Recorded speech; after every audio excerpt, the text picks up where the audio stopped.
The blade pressed cold against her throat. Alara Whitcomb didn't flinch. Around her, the London ballroom had gone silent. 200 guests frozen mid-waltz, champagne glasses suspended in gloved hands. The Duke of Varick stood before her, eyes like winter frost, and she'd just called him a coward in front of everyone who mattered. "You have 10 seconds to take that back," he said quietly. Her heart hammered. Her family's debts would swallow them whole by morning. This was her only chance. Or what?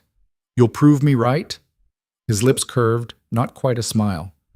"Or I'll make you my wife." The room gasped. Alara felt the floor tilt beneath her feet. Stay with me through this story. Watch what happens when desperation meets danger, when a woman with nothing to lose walks straight into the fire. Drop a comment with your city so I can see how far this tale travels. Hit that like button. You won't believe where this goes. 3 weeks earlier, the letter had arrived on cream paper, sealed in red wax. Alara sat in her father's study, former study, really, since the creditors would take it soon, and read it twice. Then a third time, hoping the words would rearrange themselves into something less catastrophic. They didn't. £15,000, her mother said from the doorway. Margaret Whitcomb had been beautiful once. Now she looked like a portrait left too long in direct sunlight, all the colors fading to gray. Where does he expect us to find that kind of money? He doesn't. Alara set the letter down carefully, as if it might bite. That's the point. Her younger sister Rosalind appeared behind their mother, still in her nightgown, though it was nearly noon. At 16, she hadn't quite grasped that their world was ending. Can't we just, sell something? What's left to sell, Rose? The words came out sharper than Alara intended. The silver? Gone last month. Mother's jewelry? That paid for your piano lessons. The estate in Sussex? Father mortgaged it twice. Alara, I'm not finished. She stood, her chair scraping against wood that needed polishing. Everything in this house needed something. Repair, replacement, mercy. Father gambled away our future before he had the decency to die. Lord Ashford knows we're desperate. This isn't a debt. It's a noose. Her mother flinched. Don't speak ill of the dead. Why not? He spoke plenty ill of the living. Silence settled heavy between them. Through the window, Alara could see their garden, overgrown now, the gardener let go months ago. London sprawled beyond, indifferent to the small tragedies playing out in townhouses like theirs. The city was full of women in her position, gently bred, thoroughly ruined, clinging to the edges of society by their fingernails. Most married whoever would take them. The lucky ones became governesses. The unlucky ones, well, Alara had seen them on street corners after dark, rouge too bright, desperation poorly hidden. She wouldn't become that. Wouldn't let Rose become that. The Ashford ball is tomorrow night, Margaret said quietly. He'll expect an answer. Then he'll get one. Alara, what are you planning? But her daughter was already leaving, already calculating. Somewhere in this city there had to be a way out. There was always a way out. You just had to be willing to pay the price. The problem was figuring out what price you could afford. The Ashford ball glittered like broken glass. Alara stood at the entrance, wearing the only decent dress she owned, pale blue silk that had been her mother's, taken in and updated with lace that wasn't quite the same shade. To trained eyes, the alterations were obvious. To trained eyes, everything about her screamed poverty. She lifted her chin and walked in anyway. The ballroom was exactly what she'd expected, excessive, ornate, designed to make lesser families feel small. Crystal chandeliers caught the light and scattered it into 1,000 directions. The orchestra played something German and complicated. Couples swirled across marble floors that probably cost more than her entire house. Alara Whitcomb, a voice purred behind her. I'm surprised you showed your face. Lady Catherine Ashford, Lord Ashford's wife, though everyone knew the marriage was a business arrangement, regarded her with the kind of smile cats gave mice. She wore emeralds that could have fed a family for a year. Lady Ashford. Alara curtsied precisely the right depth. Manners were free, at least. Thank you for the invitation. Did I send one? Catherine's smile widened. How forgetful of me. Though I suppose it doesn't matter. You're here for my husband, aren't you? About that unfortunate matter of the debt. Several nearby conversations paused. Alara felt eyes turning toward her, curious and hungry. Society loved watching people fall. "I'm here to enjoy the ball," she said evenly. "Though if Lord Ashford has business to discuss, I'm certainly available." "Business?" Catherine laughed, bright and cruel. "Is that what you're calling it? How delightfully commercial. Tell me, what's the going rate for a Whitcomb these days? I'd love to know the market value." The words hit like a slap. Alara's fingers tightened on her reticule. Before she could respond, a new voice cut through the tension. "Considerably more than an Ashford, I'd imagine." The crowd parted. Alara had never seen the Duke of Varick in person before. No one in her circle had. He didn't attend social events, didn't make appearances, existed only in rumors and whispered warnings. When mothers wanted to frighten daughters into good behavior, they invoked his name. When businessmen needed an example of ruthlessness, they cited his deals.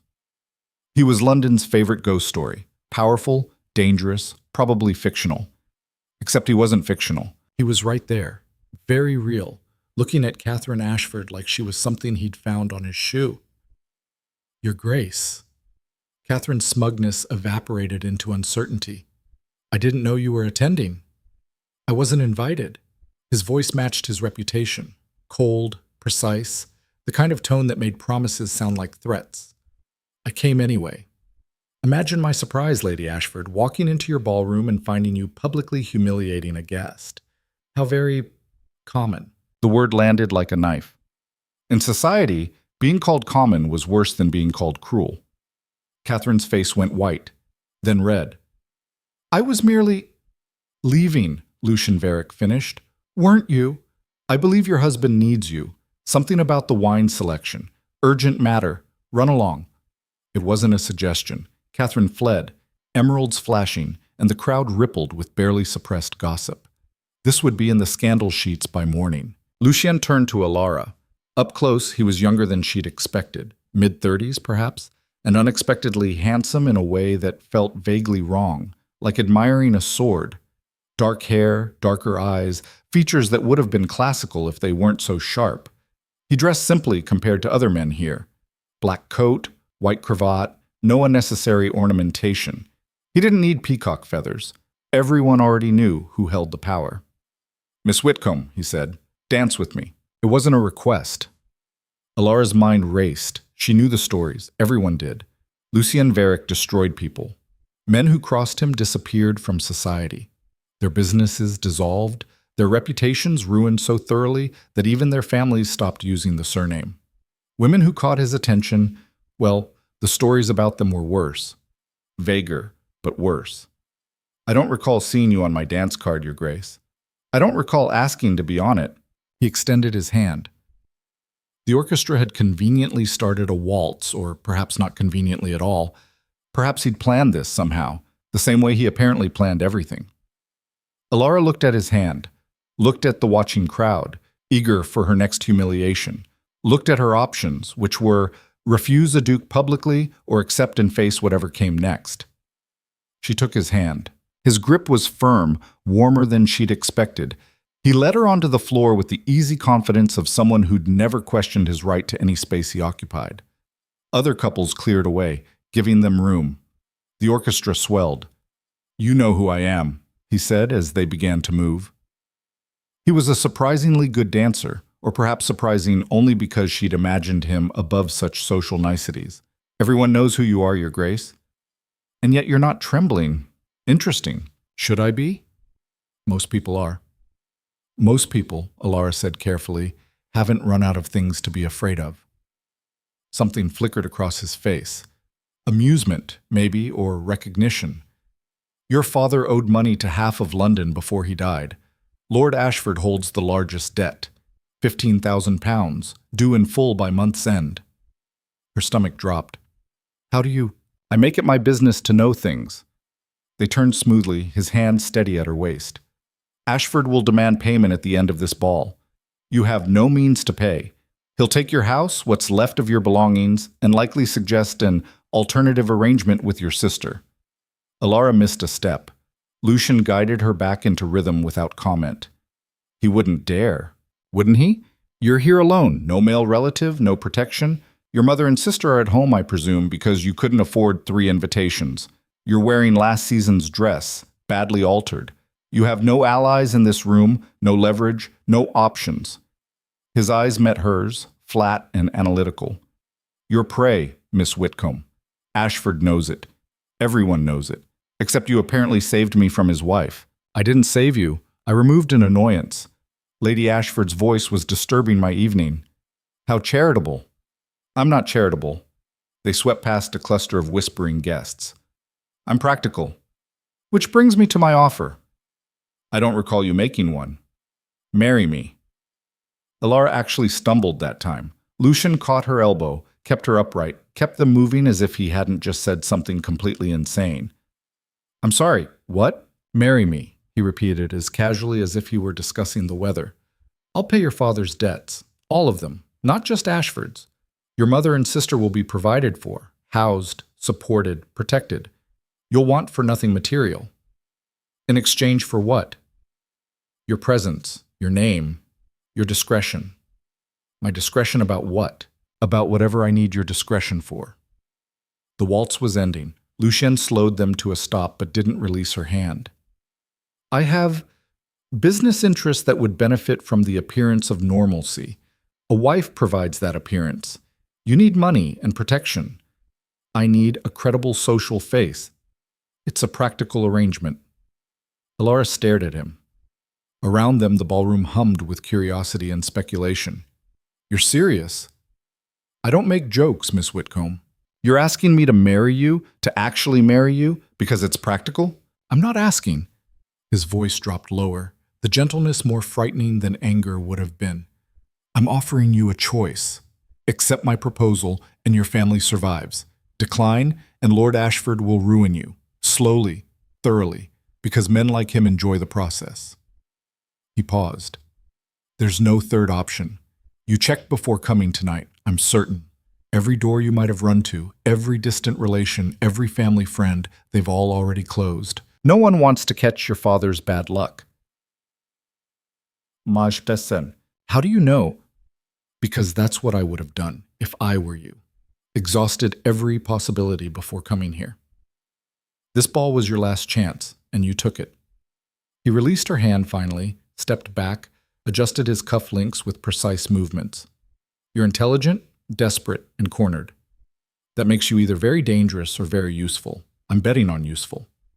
And if you're wrong, I'm not often wrong, the orchestra started a new piece.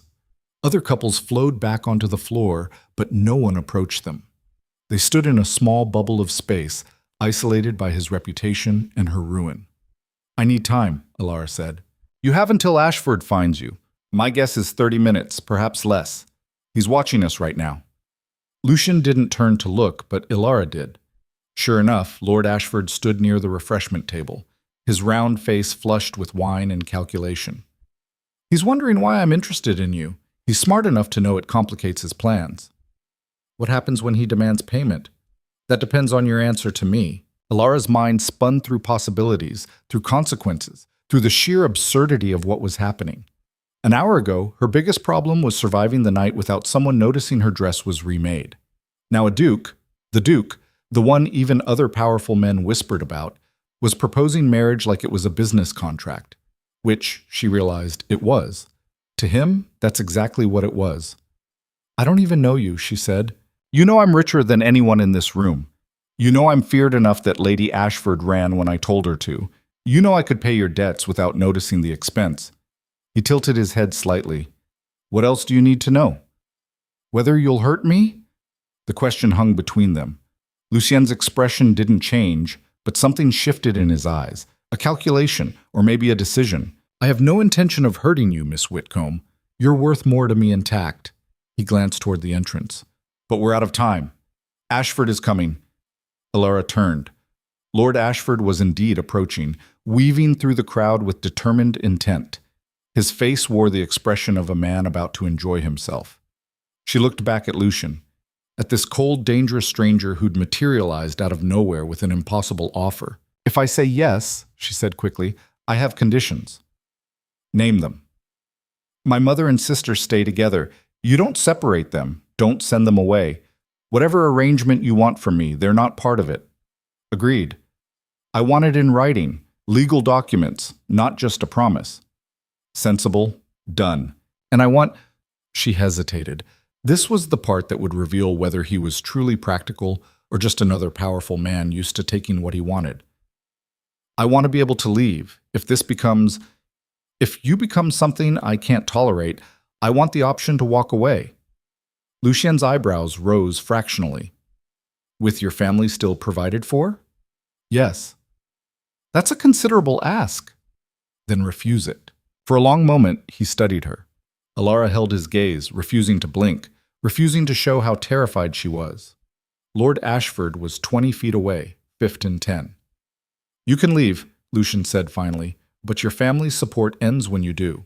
I'll pay the current debts regardless. That's already agreed. But ongoing support requires ongoing cooperation, non-negotiable.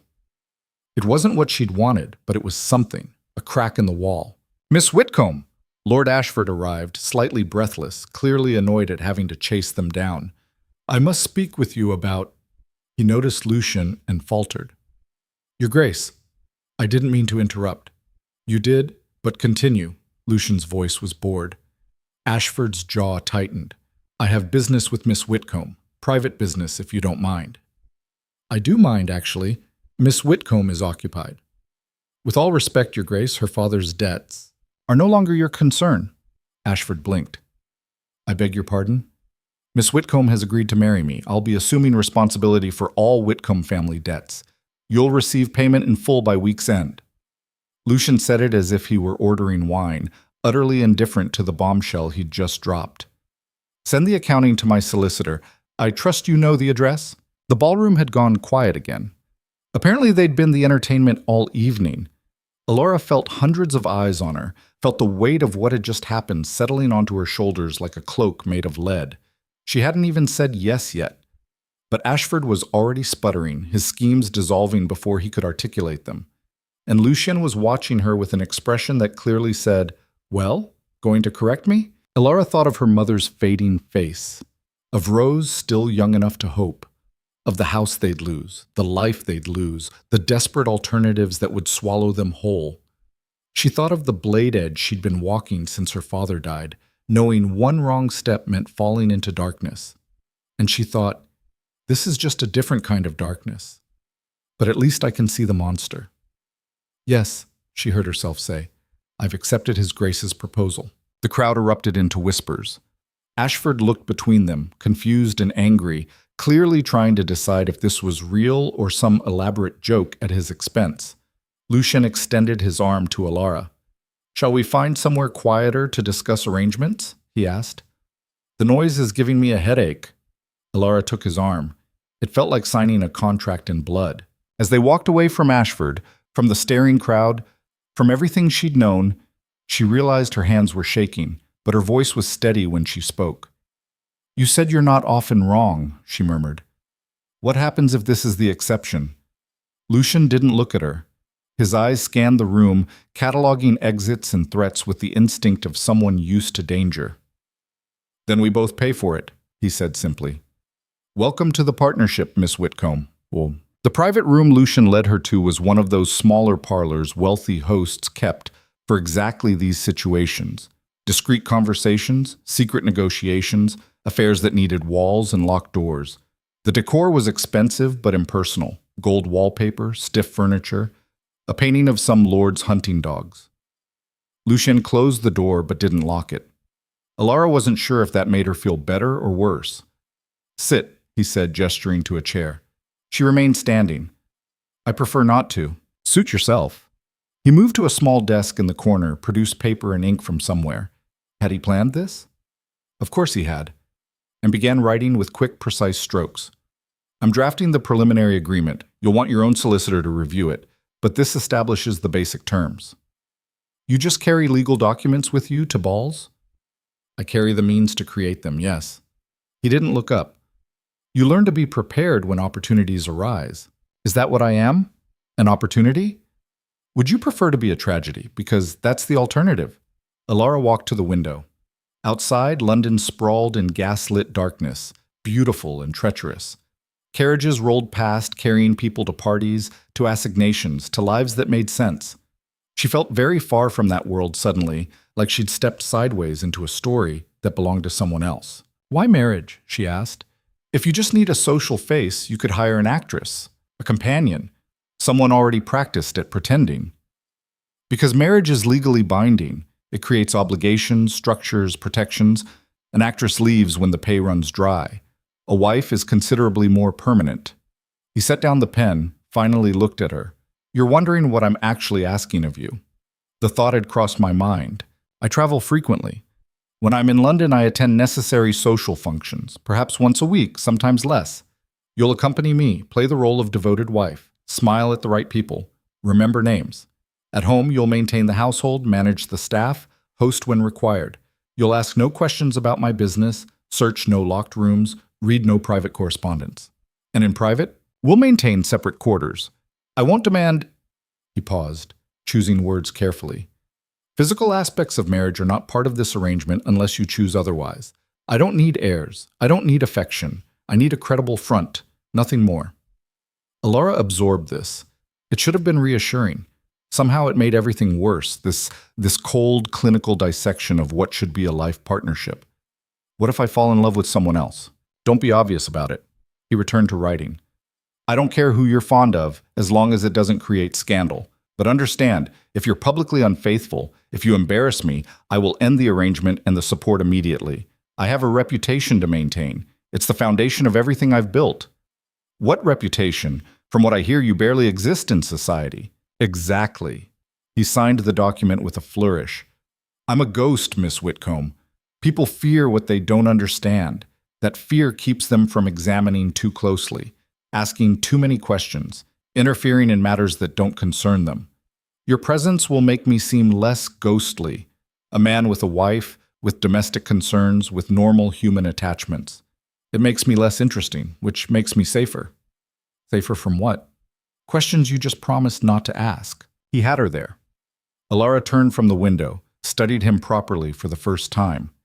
Lucian Varick looked like any other wealthy gentleman in the right lighting, well-dressed, well-bred, utterly conventional. But there was something off in the eyes, something calculating and distant that suggested the conventional appearance was costume rather than character. "You're not just a duke," she said slowly. "That's not what this is really about. I'm many things, Miss Whitcomb. Duke is simply the title people know how to curtsy to." He stood, brought the papers to her. "Read this. Make sure I haven't added any surprises." She scanned the document. It was exactly what he'd described. Payment of debts, ongoing support for her family, separate households, divorce provisions if either party violated the core terms. His handwriting was surprisingly legible, small, precise, no wasted flourishes. The writing of someone who dealt in contracts regularly. "What about children?" she asked. "You said you don't need heirs, but that's not the same as forbidding them. If it happens, it happens. I won't force it, but I won't prevent it either. Any child would be legitimate, provided for, given the Varick name." He paused. "Though I suspect children require a level of domestic involvement we're unlikely to achieve. Because you'll barely be there. Because neither of us are entering this with romantic delusions." He took the paper back, added a final clause. "There. I've included provision for children should circumstances change. Is that everything?" Alara's mind raced through implications, through consequences, through all the ways this could collapse. But beneath the fear, a strange clarity was emerging. This was a terrible deal. It was also the only deal, and she'd learned enough from her father's failures to recognize when you were out of better options. "I want my sister's education continued," she said. "Music, languages, whatever she needs to have prospects beyond disaster." "Agreed. Anything else?" "My mother gets proper medical care. She won't say it, but she's been unwell since father died. Stress, the doctor said, but he barely looked at her because we couldn't pay." "Done." Lucian added both clauses without hesitation. "Miss Whitcomb, are you negotiating for everything you can think of, or are you stalling?" "Both." "Honest." He almost smiled. "I can work with honest, but we truly are out of time. Sign this now or don't, but make the choice." He held out the pen. Alara took it. The metal was still warm from his hand. She looked at the contract one more time, at all the careful language that would bind her to a stranger, at the escape clauses that weren't really escapes because leaving meant abandoning her family to poverty. It wasn't freedom, it was a different kind of cage, but cages came with roofs and meals and safety. That was more than she had now. She signed her name, Elara Margaret Whitcomb. The ink looked very black against white paper. Lucian signed beneath hers. Lucian Edward Varick. Then he folded the document, tucked it into his coat, and extended his hand as if they'd just concluded a normal business transaction. We'll announce the engagement tonight, marry within the month. I'll have my solicitor contact you tomorrow with more detailed arrangements. He checked his pocket watch. It's nearly midnight. I'll escort you home. I have a carriage. No, you don't. You walked here. He said it without judgment, just stating fact. Come. People will be expecting us to leave together after that scene we made. They returned to the ballroom, which had descended into complete chaos in their absence. Everyone was talking, speculating, scandalized, and thrilled by the impossible turn of events. Lord Ashford had retreated to a corner with several other men, clearly plotting something. Lady Catherine had disappeared entirely, probably to write poison pen letters to everyone she knew. Elara caught sight of her reflection in one of the ballroom mirrors. She looked exactly the same as when she'd arrived. Same altered dress, same pinned hair, same desperate girl playing at nobility. Except now there was a duke offering his arm. Now there was a ring coming, a name change, a future she couldn't predict. Now she was something different. Not a wife yet, not saved yet, but no longer drowning quite so alone. Ready? Lucian asked quietly. No. Absolutely not. Never. Yes, Elara said, and took his arm. They walked out together through the whispering crowd, through the gaslit streets, into a carriage that was indeed waiting. He really did plan everything, and toward whatever came next. In the darkness of the coach, Lucian spoke once more. You made a brave choice tonight, Miss Whitcomb. Possibly a stupid one, but definitely brave. I made the only choice. That's what brave usually is. He looked out the window at passing shadows. For what it's worth, I'll try not to make you regret it more than necessary. It wasn't a promise. It wasn't even particularly reassuring, but it was something. Elara leaned back against the seat and closed her eyes, feeling the carriage roll through London streets, carrying her toward a marriage, a mystery, and a man who collected secrets the way other people collected debts. The blade that had pressed against her throat at the ball, metaphorical but no less sharp, had become a ring. She'd chosen it herself. Now she'd have to live with the choice, or find a way to escape before the cage closed completely. The carriage rolled on. The wedding happened on a Tuesday morning in a registry office that smelled like old paper and resignation. Elara wore a dress her mother had cried over, pale gray silk, simple cut, no veil, because Lucian said veils were theatrical, and they weren't performing for anyone. Margaret and Rose sat in the front row of mostly empty chairs, looking lost. Lucien brought no one.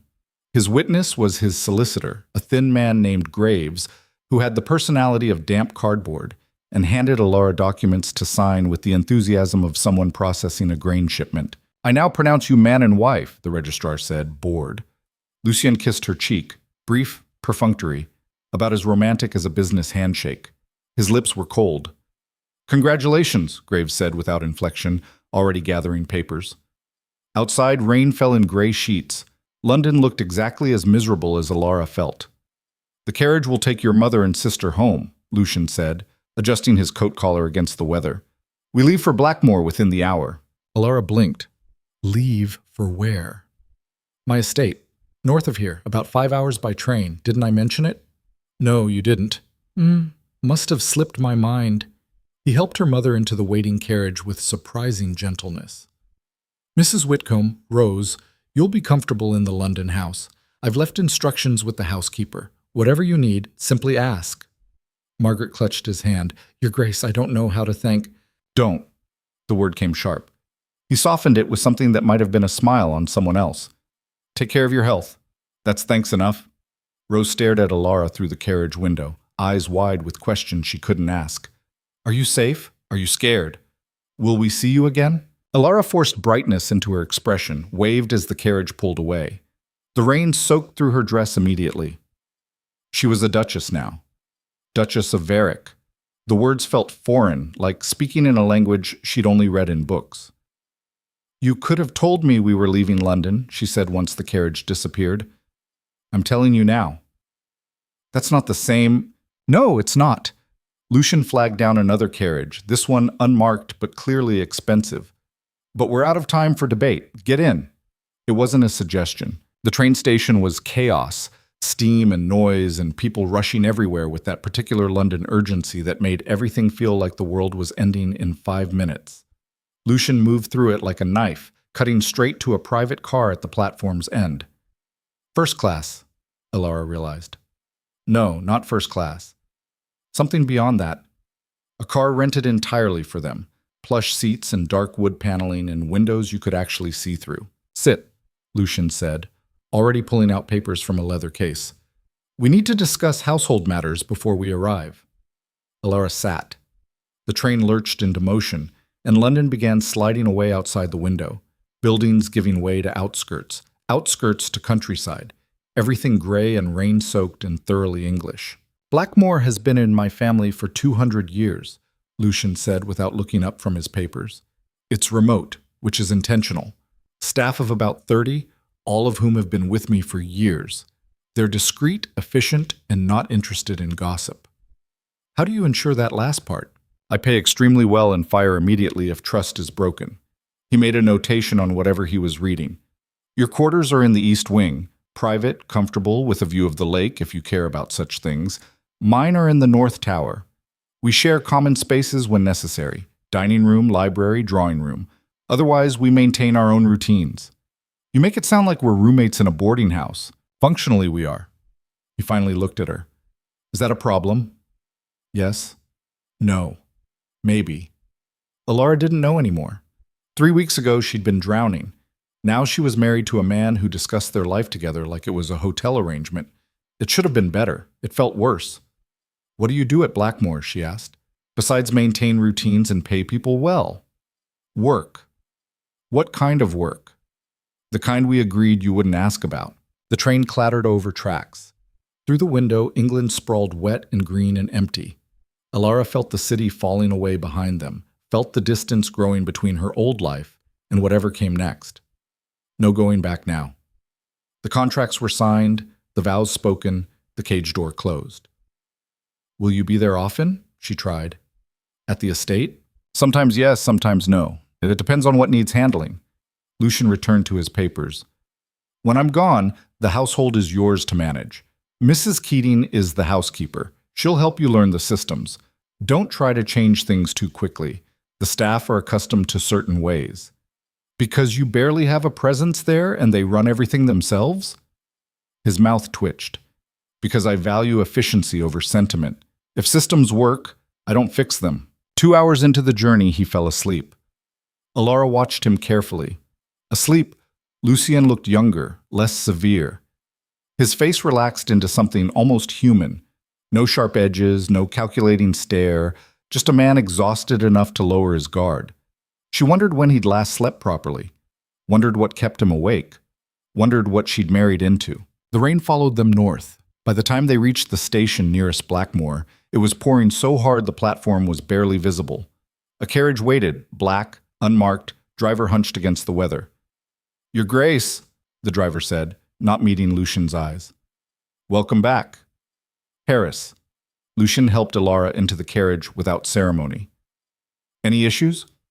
"None worth mentioning, sir." "Mention them anyway."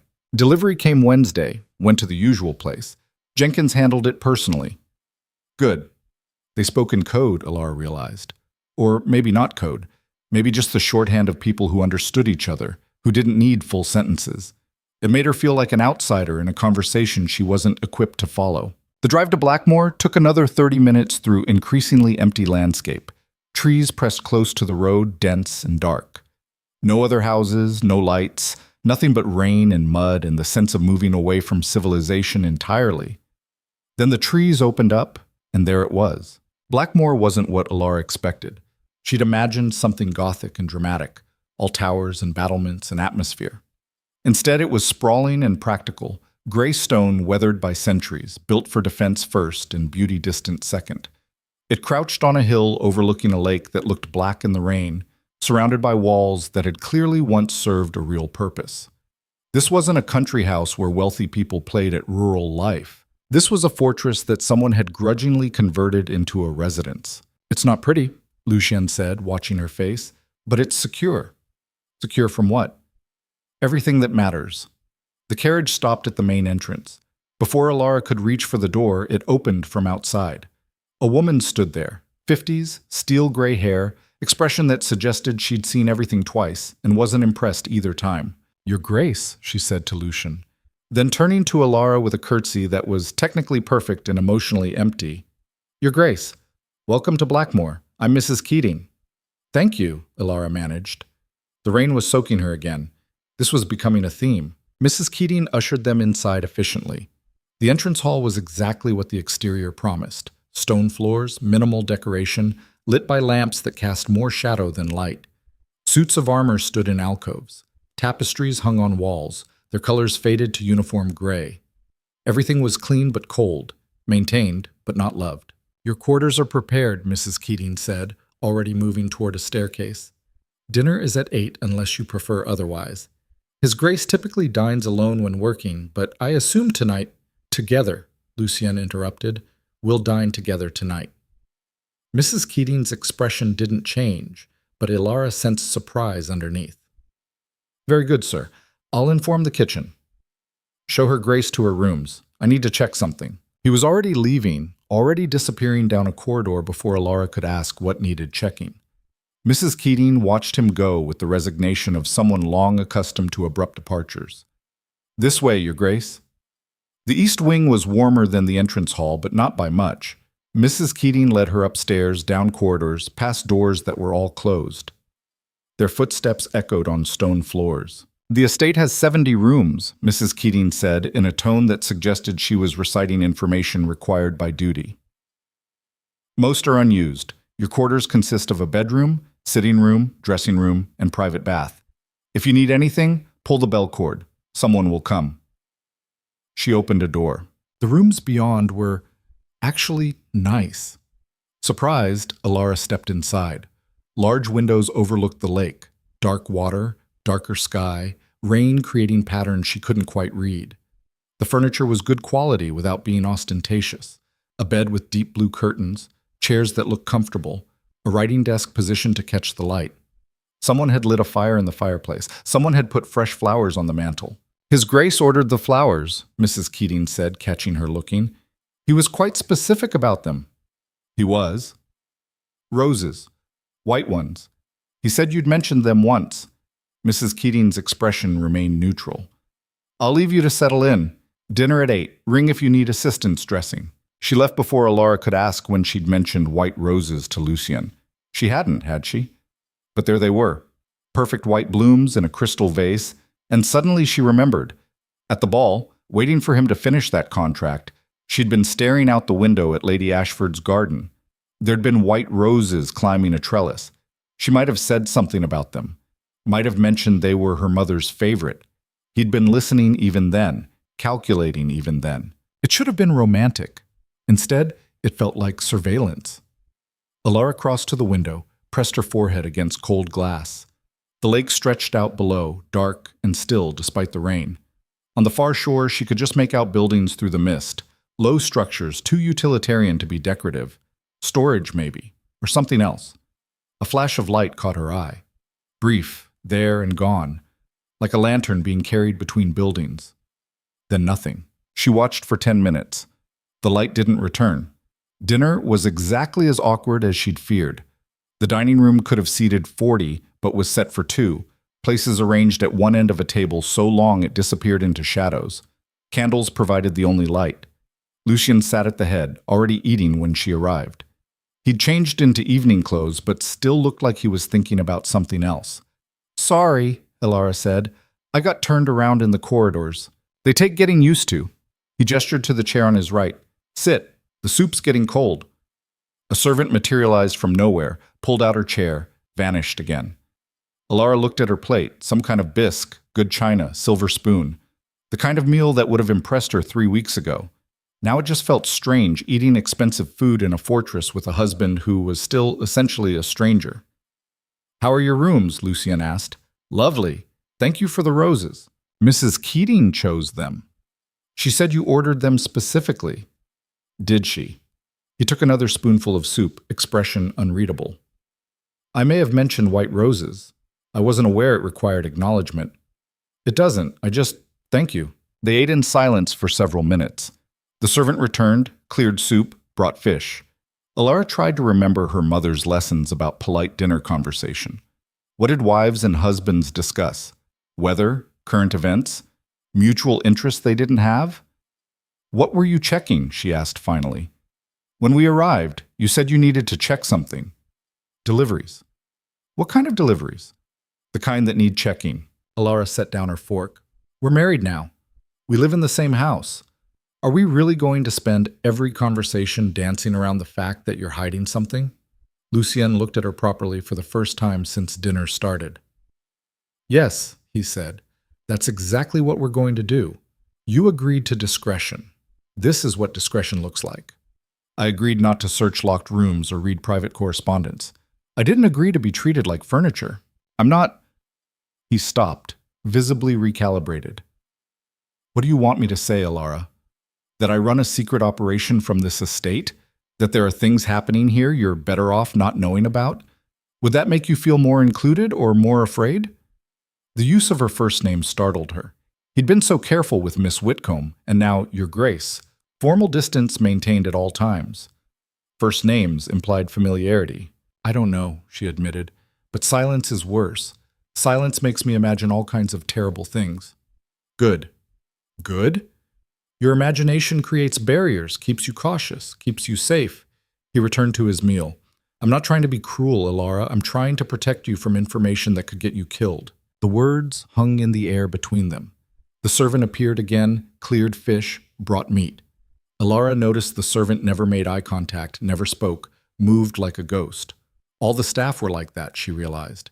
Present but not present. Seeing without being seen. "Is someone trying to kill you?" she asked quietly. "Several people, probably." "Occupational hazard." "What occupation?" "The one you promised not to ask about." Lucien cut his meat with precise movements. "Eat your dinner. You've barely touched anything." "I'm not hungry." "You're anxious. There's a difference." "Of course I'm anxious. I'm in a fortress in the middle of nowhere with a man I don't know who just casually mentioned people want him dead." Her voice rose despite her intention to stay calm. "You can't expect me to just accept that and eat roast beef like everything's normal." Lucien set down his knife and fork. "You're right," he said. "I can't expect that. But I can require it. This is the arrangement, Alara. I keep secrets. You live with that. In exchange, you and your family have safety and security. If you can't manage that, say so now, and we'll make other plans." "What other plans? You said—" "I said divorce ends support. I didn't say there weren't alternatives." His expression was completely neutral. "You could live in London. Separate residence, generous allowance. We maintain appearances when necessary, but otherwise you'd be free. Your mother and sister stay provided for. You'd have your own life." It was a gift and a trap simultaneously. Freedom, but only if she admitted she couldn't handle this. Only if she ran. Alara looked around the dining room, at the shadows, the cold stone, the austere beauty of a place built for war. She thought about her mother crying over the wedding dress, about Rose's frightened face in the carriage window, about debts paid and futures secured. She thought about the deal she'd made, the choice she'd taken. Running was easy, staying was harder.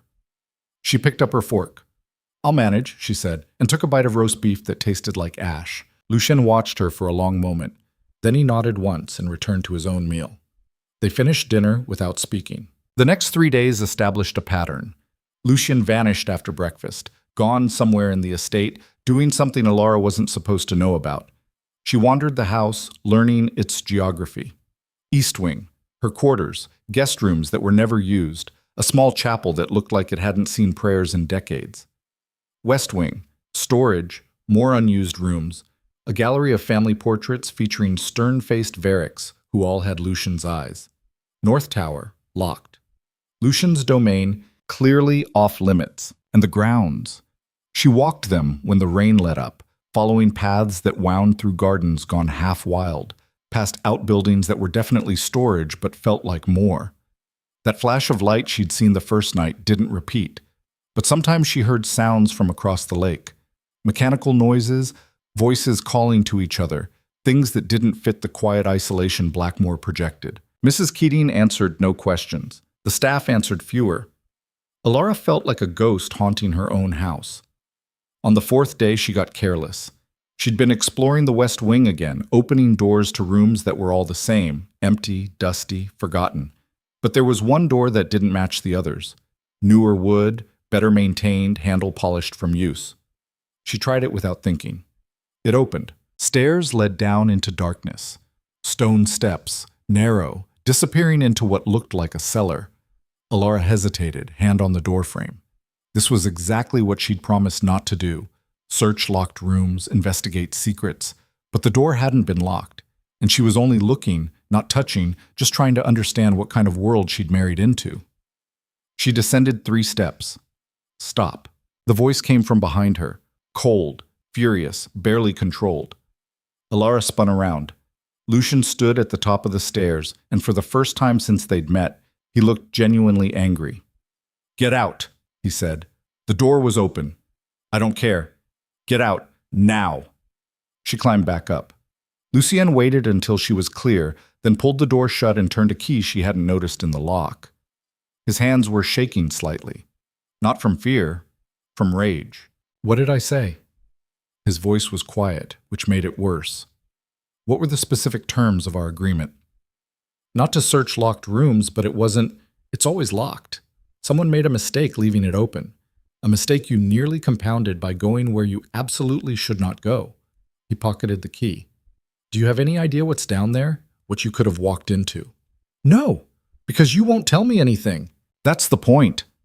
The control cracked slightly. Lucian ran a hand through his hair, clearly trying to calm himself. "Alara, there are things in this house that are dangerous. Not dangerous like you'll get hurt falling downstairs. Dangerous like if you see them, if you know about them, you become a liability. And I can't—" He stopped, started again. "I need you to trust me when I say some doors should stay closed. How can I trust you when you won't even—" "You can't. You won't. That's the problem." He looked at her, and for a moment she saw something underneath the anger, fear maybe, or exhaustion. "This isn't working." "What isn't?" "You. Here. I thought you'd be content managing the household, living comfortably, asking no questions. But you're not wired that way. You're curious and stubborn, and you push at boundaries." He said it like an accusation and a compliment simultaneously. "You're going to keep pushing until you find something that gets you killed. Then tell me what to avoid. Give me actual boundaries instead of vague warnings." "I can't do that without telling you things you shouldn't know." They stared at each other in the corridor, both breathing hard, the argument spiraling into territory neither had intended. A servant walked past, eyes carefully averted, pretending deafness. "London," Lucian said finally. "You'll go back to London. We'll maintain the arrangement, but you'll live there. It's safer, for both of us." "You're sending me away." "I'm keeping you alive. By locking me in a different cage, that's not—" Alara stopped, something occurring to her. "What's down there, in the cellar? What's so dangerous you can't even hint at it?" "Nothing you need to worry about now." "Lucienne." "People," he said abruptly. "There are people down there. People who shouldn't be found, who can't be found, who I'm keeping safe from things worse than whatever you're imagining. That's all I can tell you. That's all you should know." The admission hit her like cold water. People. Hidden in the cellar of this remote estate. People he was protecting or hiding from unnamed threats. "Why?" she asked. "Because someone has to." "That's not an answer." "It's the only answer you're getting." He turned to leave. "Pack your things. We leave for London tomorrow." "No." Lucian stopped. "What?" "No. I'm not leaving." Alara crossed her arms, holding ground she wasn't sure she could defend. "You married me because you needed credibility. A wife makes you look normal, remember? How normal does it look if your new wife runs back to London after 4 days? I'll say you prefer city life. People will assume we fought. Or worse, they'll assume you're hiding something so dangerous even your wife can't stay." She saw the argument land, saw him calculate implications. You need me here, Lucien, not because I'm useful. I'm not, apparently. But because my absence creates exactly the kind of attention you spend your life avoiding. He was quiet for a long moment. You'd stay? Even knowing there are people in the cellar? Even knowing I can't explain why or who or what they're running from? I'd stay if you stop treating me like I'm stupid. If you give me rules I can actually follow instead of vague threats. She took a breath. I don't need to know everything, but I need to know enough to not accidentally destroy whatever you're building here. I'm not building anything. I'm containing disaster. Then let me help contain it. You don't know what you're asking, so explain it to me. Lucien looked at her like she was a puzzle he couldn't solve, a variable that didn't fit his calculations. Then, incredibly, he laughed, short, sharp, humorless. You're either very brave or very foolish. Can't I be both? That's what I'm afraid of. He walked past her, headed toward the North Tower. Come with me. If you're going to stay, there are things you need to understand. Elara followed before he could change his mind. The North Tower was exactly what she'd imagined. Stairs spiraling up, rooms stacked vertically, each one clearly serving a function. The first floor was an office, desk covered in papers, maps on the walls, everything organized with military precision. The second was a bedroom, barely used from the look of it. The third was locked. Lucien didn't offer to open it. They stopped in the office. He closed the door, gestured to a chair. Sit. This will take a while. Elara sat. Lucien remained standing, hands braced on the desk, clearly assembling thoughts. What do you know about trafficking? He asked. The question caught her off guard. Like goods? Trade? Like people? Women and children, mostly. Stolen or sold or coerced into situations they can't escape. Transported across borders, disappeared into places where no one looks for them. His voice was flat, reciting facts. It's profitable. It's organized. And it's everywhere. Horror crept up Elara's spine. You're involved in stopping it, he cut her off. I'm involved in stopping it, or trying to. It's complicated. He pulled out a map, spread it across the desk. England, marked with pins and notes in different colors. Red pins are known trafficking routes, he said. Blue are suspected. Yellow are places where victims have been recovered. There are more red pins than you'd think. More blue than I can confirm. And yellow. He touched one near the coast. Never enough yellow. Elara stared at the map. There were red pins everywhere. How long have you been doing this? 8 years since I inherited the title and realized the estate's isolation could serve a purpose. He straightened. I intercept shipments when I can, disrupt operations, create enough chaos that routes become unreliable, unprofitable. But there's only so much I can do alone, so I built a network. The people in the cellar, some of them. Others are in London, in ports, in places where they can watch and report. Most are former victims. They understand the system because they survived it. His expression was carefully neutral. The cellar isn't a prison, Elara. It's a way station. People stay there until we can move them somewhere safe. New identities, new lives, far from whoever owned them. The words whoever owned them made her stomach turn. Why keep it secret? Why not work with the authorities? Bashar Mom. Because some of the authorities are complicit. Because some of the people I'm fighting are rich and powerful and connected to families you'd recognize from society pages. Because going public means those families protect themselves, cover evidence, and the whole operation disappears deeper underground where I can't reach it. But Mam Sanji Matsum. He met her eyes. I'm not a hero, Elara. I'm barely legal. What I do involves extortion, theft, occasionally violence. I ruin people's lives when those lives deserve ruining. If that bothers you, say so now. But be some deeper boys. It should have bothered her, should have terrified her. Instead, she felt something shifting in her understanding of the man she'd married, this cold, calculating duke who paid debts and demanded discretion. He wasn't hiding cruelty. He was hiding mercy carried out through ruthless means.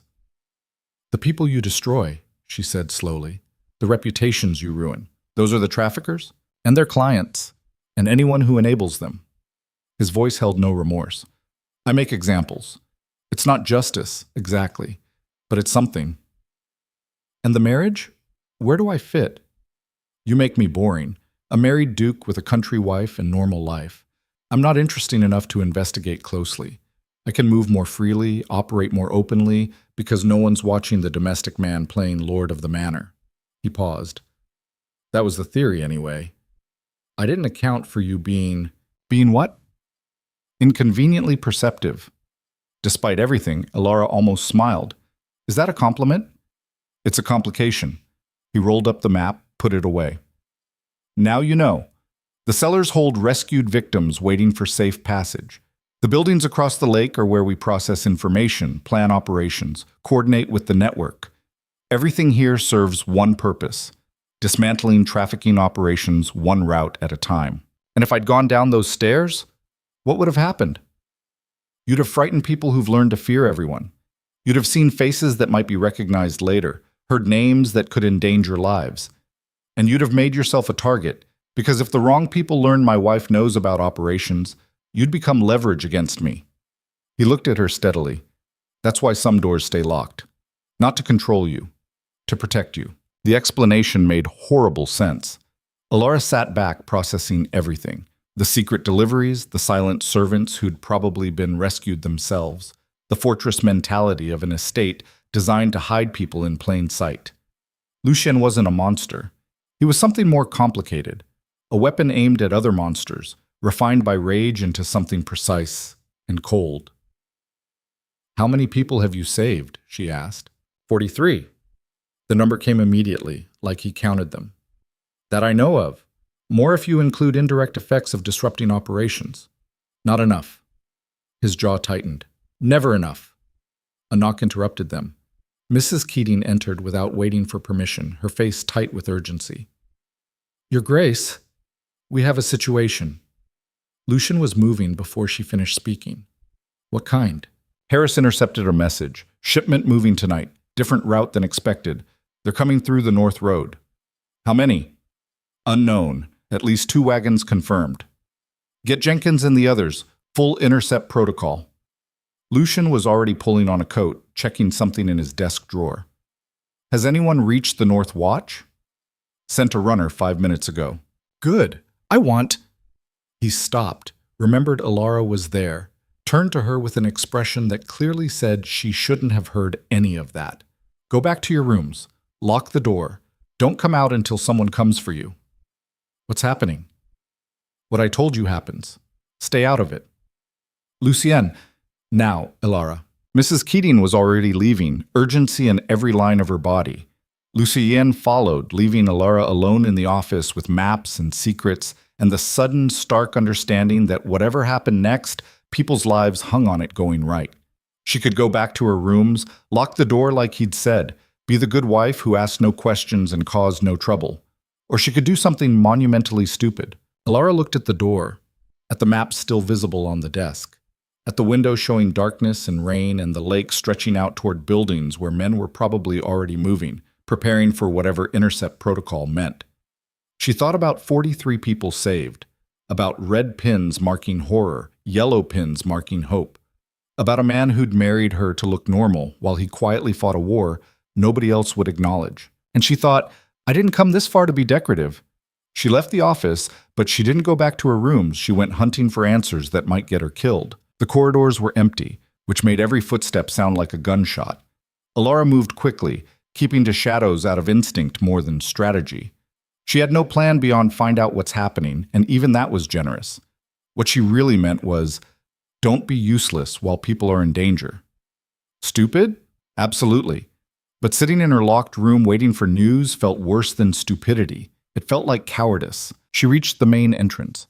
Through the windows, she could see lanterns moving across the grounds, people running, organizing, heading toward the North Road. How many staff did Lucien actually have? She'd counted 30 during her explorations. Now it looked like twice that, all moving with military precision. The front door was unguarded. She slipped through. Rain hit her immediately, cold and vicious. She should have grabbed a coat. Too late now. Alara followed the lanterns at a distance, staying off the main path, using trees for cover. Her dress was already soaked, heavy with water, making each step harder. The dark silk, chosen this morning because it seemed appropriately Duchess-like, now clung to her like a shroud. Voices carried on the wind. She crept closer, crouching behind an overgrown hedge that bordered what looked like a carriage house. Through gaps in the branches, she could see them: Lucian, Mrs. Keating, Harris the driver, and about 15 others she didn't recognize. Some held lanterns. Others held things that definitely weren't lanterns. 2 wagons? Maybe 3, a man was saying. Tall, scarred face, voice rough from smoking. Moving fast. They'll hit the North Road in 20 minutes, maybe less. Cargo? Lucian asked. Kids, mostly. 8 to 12 if the information's good. Someone swore viciously. Lucian's expression didn't change, but his hands clenched. How many drivers? 4 confirmed, possibly guards in the back wagons. Armed? Assume yes. Lucian nodded once, thinking. Standard intercept won't work if they're expecting trouble. They change routes. They're expecting something. Jenkins, take your team to the bridge cutoff. Block the road, but don't engage until my signal. Harris, you're with me on direct approach. Mrs. Keating, coordinating extraction points, she finished. Already arranged. Good. Everyone else splits into flanking positions. We box them in, give them nowhere to run, make this quick and quiet. No shooting unless absolutely necessary. Those wagons have children inside, and I'm not explaining stray bullets to parents who don't exist yet. It was the longest speech Alara had heard from him. No hesitation, no doubt, just orders delivered with the expectation of obedience. The group moved immediately, splitting into teams, checking weapons, actual weapons, pistols and rifles, with the ease of people who'd done this before. This wasn't a rescue operation. It was an ambush. Alara's heart hammered. She should leave, go back to the house, lock her door, pretend she'd never seen this. But her feet wouldn't move, and she kept watching as teams disappeared into darkness, as Lucian gave final instructions to Harris, as the moment stretched tight with anticipation. Then Lucian turned and looked directly at her hiding spot. You can come out now, he said, voice carrying easily across the distance. I know you're there. Alara froze. Several team members turned to look. She had 2 choices: stay hidden and confirm she was spying, or emerge and face whatever came next. She stood up. Walking toward them felt like approaching a firing squad. Lucian waited, arms crossed, face unreadable in the lamplight. The others stared at her, some curious, some hostile, all clearly wondering what the hell the new wife was doing out here.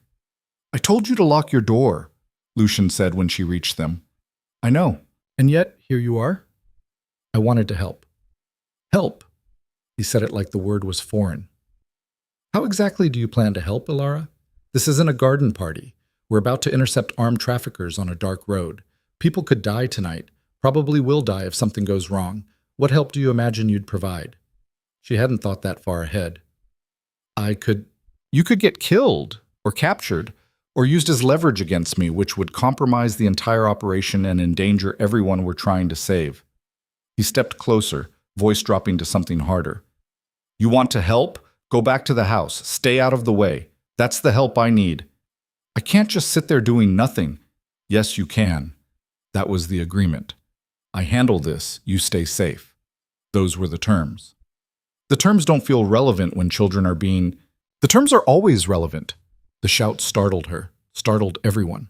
Lucian rarely raised his voice, which made it worse when he did. You think good intentions matter out here? You think wanting to help protects you from bullets? This is exactly why I didn't want you involved. You're reckless and impulsive, and you don't think past the immediate moment. The words hit like slaps. Alara felt her face flush, from anger or shame, she couldn't tell. Your Grace, Mrs. Keating interrupted quietly. We're losing time. Lucian dragged a hand through his hair, clearly wrestling with something. Rain dripped from his coat. In the lamplight he looked older, worn down by weight Alara was only beginning to understand. Fine, he said finally. You want to help? You stay with Mrs. Keating. You follow her orders exactly. You don't leave her side, don't make decisions, don't do anything heroic or stupid. If I tell you to run, you run. If I tell you to hide, you hide. Break those rules, and I'll have Harris carry you back to the house physically. Understood? It wasn't what she'd wanted, but it was something. Understood. Mrs. Keating, she's your responsibility. Yes, Your Grace. Mrs. Keating's expression suggested she'd rather be responsible for a rabid dog, but she nodded. This way, Your Grace. They moved out.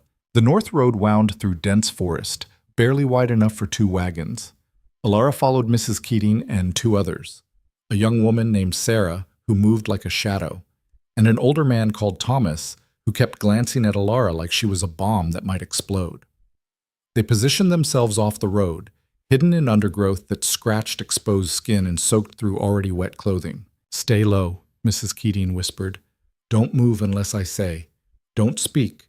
If something goes wrong, Thomas will get you out. Follow him. Don't argue." "What if don't speak means don't speak, Your Grace?" Alara shut up. They waited. Minutes stretched into eternities. Rain pattered on leaves. Somewhere an owl called. Alara's legs cramped from crouching. She shifted slightly and Mrs. Keating shot her a look that could have frozen fire. Then, distant sound. Wheels on mud. Horses snorting. Everyone tensed. The wagons came into view slowly. 2 of them, covered canvas tops hiding whatever cargo they carried. 4 men drove. 2 up front on the lead wagon, 2 on the second. They looked nervous, constantly checking the trees, hands near weapons. Lucien stepped into the road. It happened so smoothly, Alara almost missed it. One moment the road was empty, the next he was standing there, completely calm, blocking the path. The wagons stopped hard. Horses whinnied in protest. "Evening, gentlemen," Lucien said pleasantly. "Lovely night for a drive." The lead driver reached for something. Harris materialized from the darkness, pistol aimed at the man's head. "I wouldn't," Harris said. More of Lucien's people emerged from trees surrounding the wagons, weapons drawn, escape routes cut off.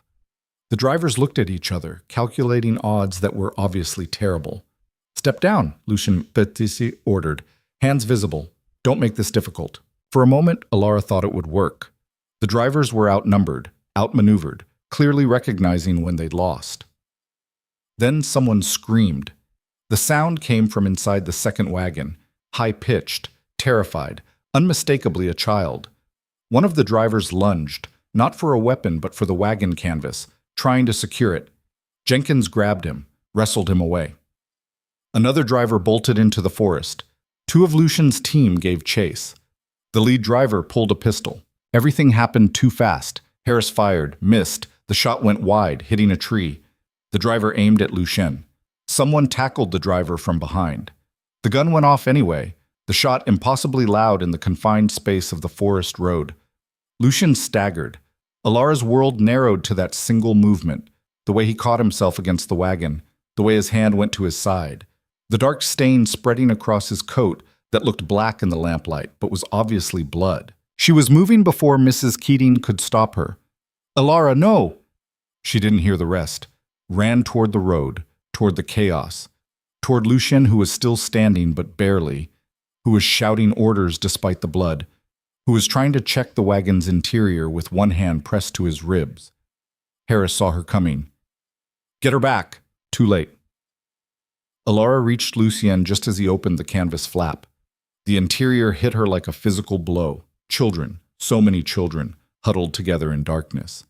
8 of them, maybe 9, all looking up with eyes that had learned not to hope. The youngest couldn't have been more than 6. Chains rattled when they moved. "It's all right," Lucien was saying, voice remarkably steady for someone bleeding. "You're safe now. We're getting you out." One of the children, a girl, maybe 10, stared at Alara. "Are you an angel?"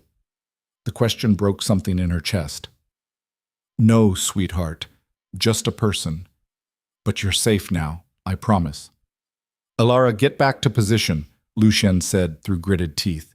"You're bleeding." "I'm aware. Get back." "Let me see. That's an order." "I don't take your orders when you're being shot." Despite everything, Lucien almost smiled. Stubborn woman. Then his legs gave out. Alara caught him. Barely. He was heavier than he looked, all that lean muscle suddenly dead weight. Harris rushed over, helped lower him to the ground. Blood was everywhere now, soaking through coat and shirt, spreading too fast. "How bad?" Harris asked. "Bad enough." Lucien's face had gone pale. "Get the children out first. Mrs. Keating knows the protocol." "Sir, I need you to follow orders. Children first. I can wait." He couldn't wait. That much blood meant something vital hit, and waiting meant dying.